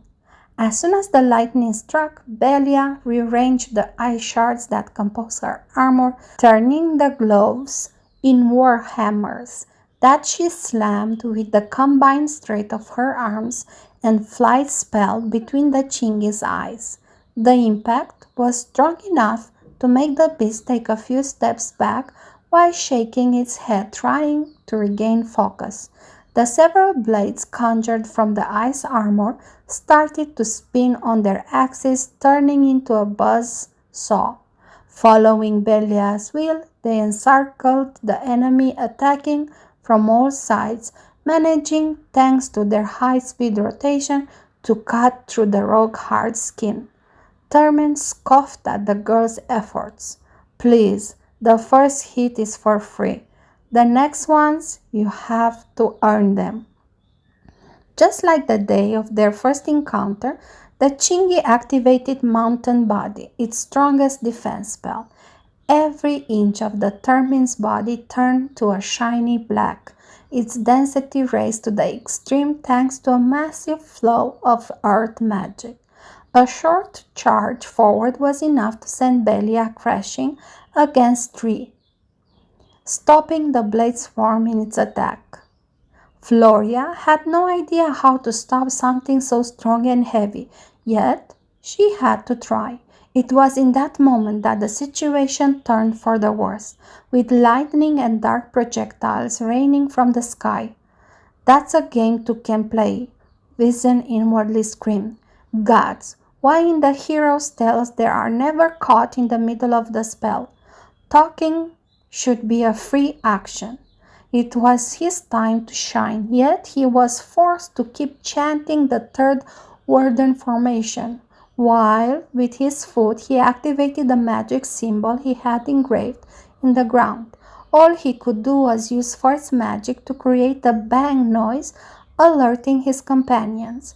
Instantly, the entire area of the fight was surrounded by a magnetic enriched stone pillars that acted like powerful lightning rods and intercepted every single electricity magic-based attack. I wanted to complete all three to maximize their effect, but we are losing ground every second. Gritting his teeth, Vision activated the second array, creating a 10 meters radius low-gravity field. The four mages had all stored a flight spell in their rings or were already flying, so they could instantly cope with the sudden change. Gravity or not, it made no difference to them.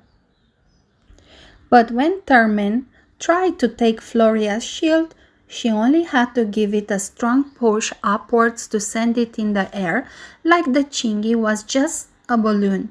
Belia's armor had already reformed, and she was ready to intercept the enemy.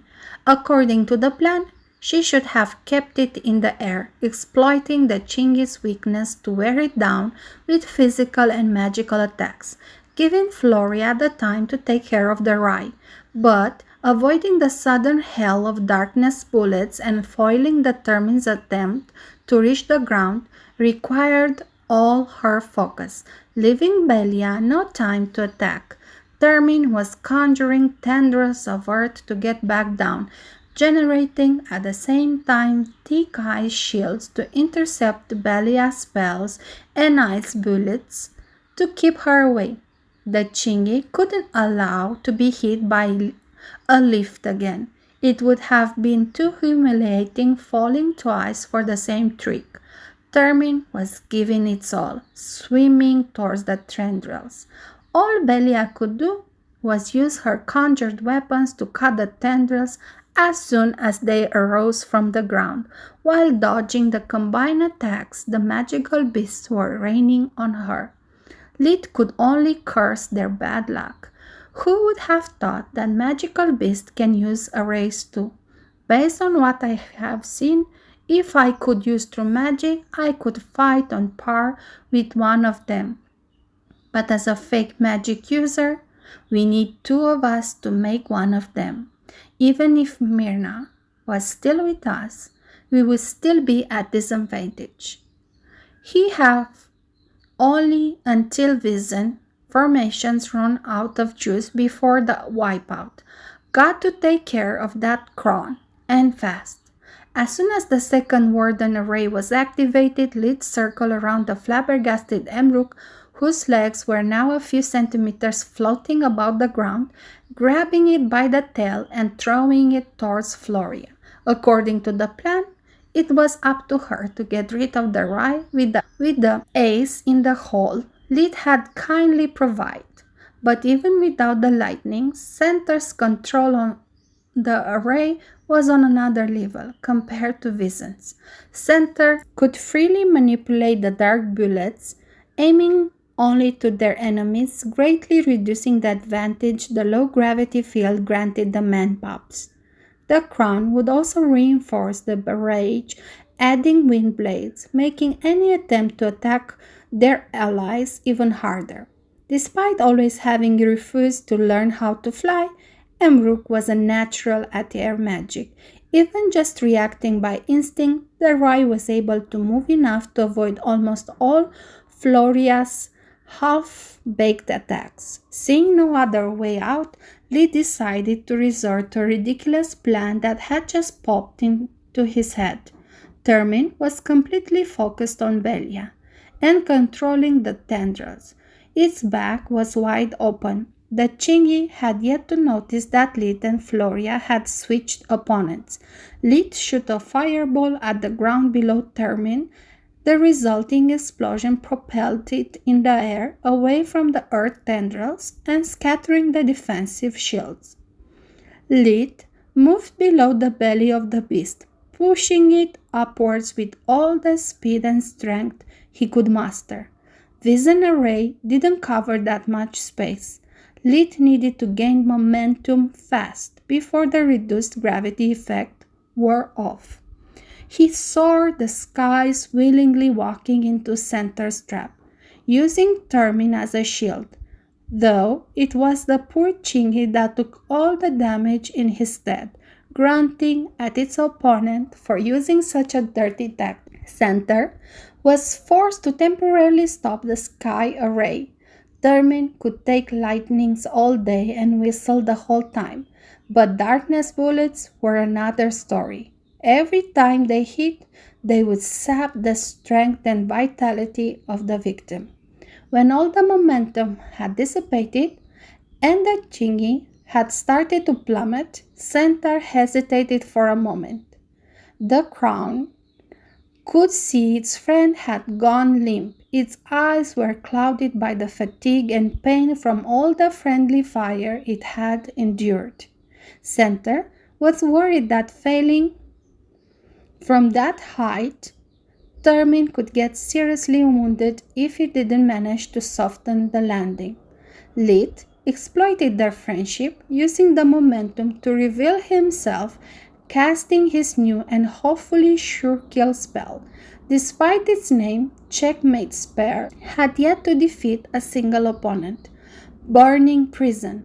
6 fireballs appeared at the same time around Centaur, one above, one below, and the others in a square shape, resembling for a moment a giant flaming 8-faced die. Without giving the enemy the time to react, they all detonated together, inflicting heavy damages, despite the air shield Centaur had managed to conjure at the last split second. Back at the castle, having nothing else to do, the professors were spectating and commenting their students' performances. "That's my student!" Professor Vaster was puffing his chest with pride.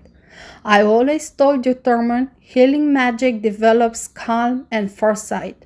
That alone wins half of the battle," he said while actually looking at the headmaster, trying to get extra funds from him, like everybody else.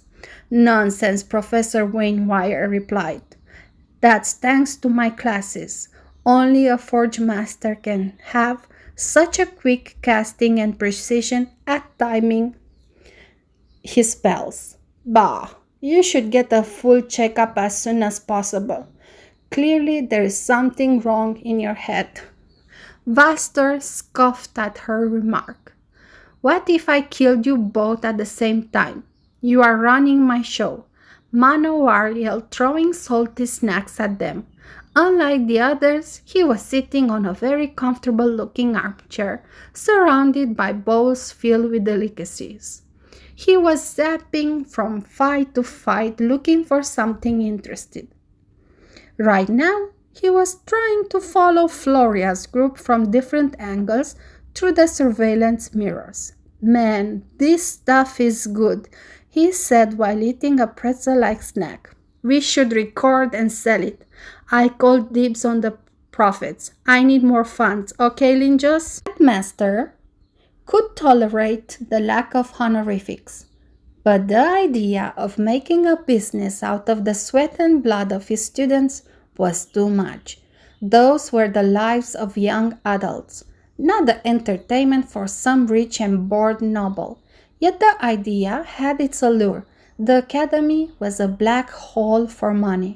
No matter how much the kingdom invested in it, there were never enough.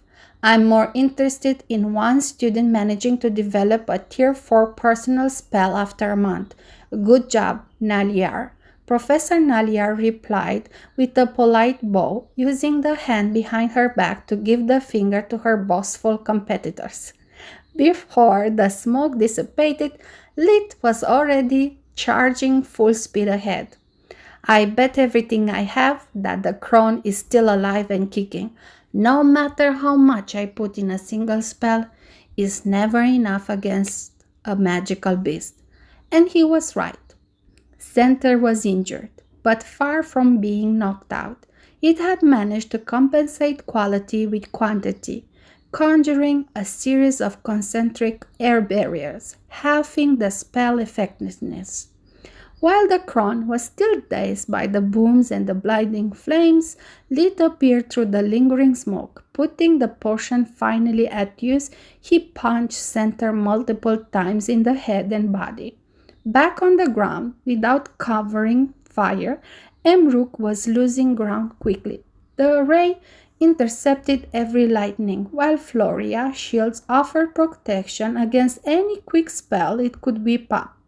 Floria was managing to hit more and more often.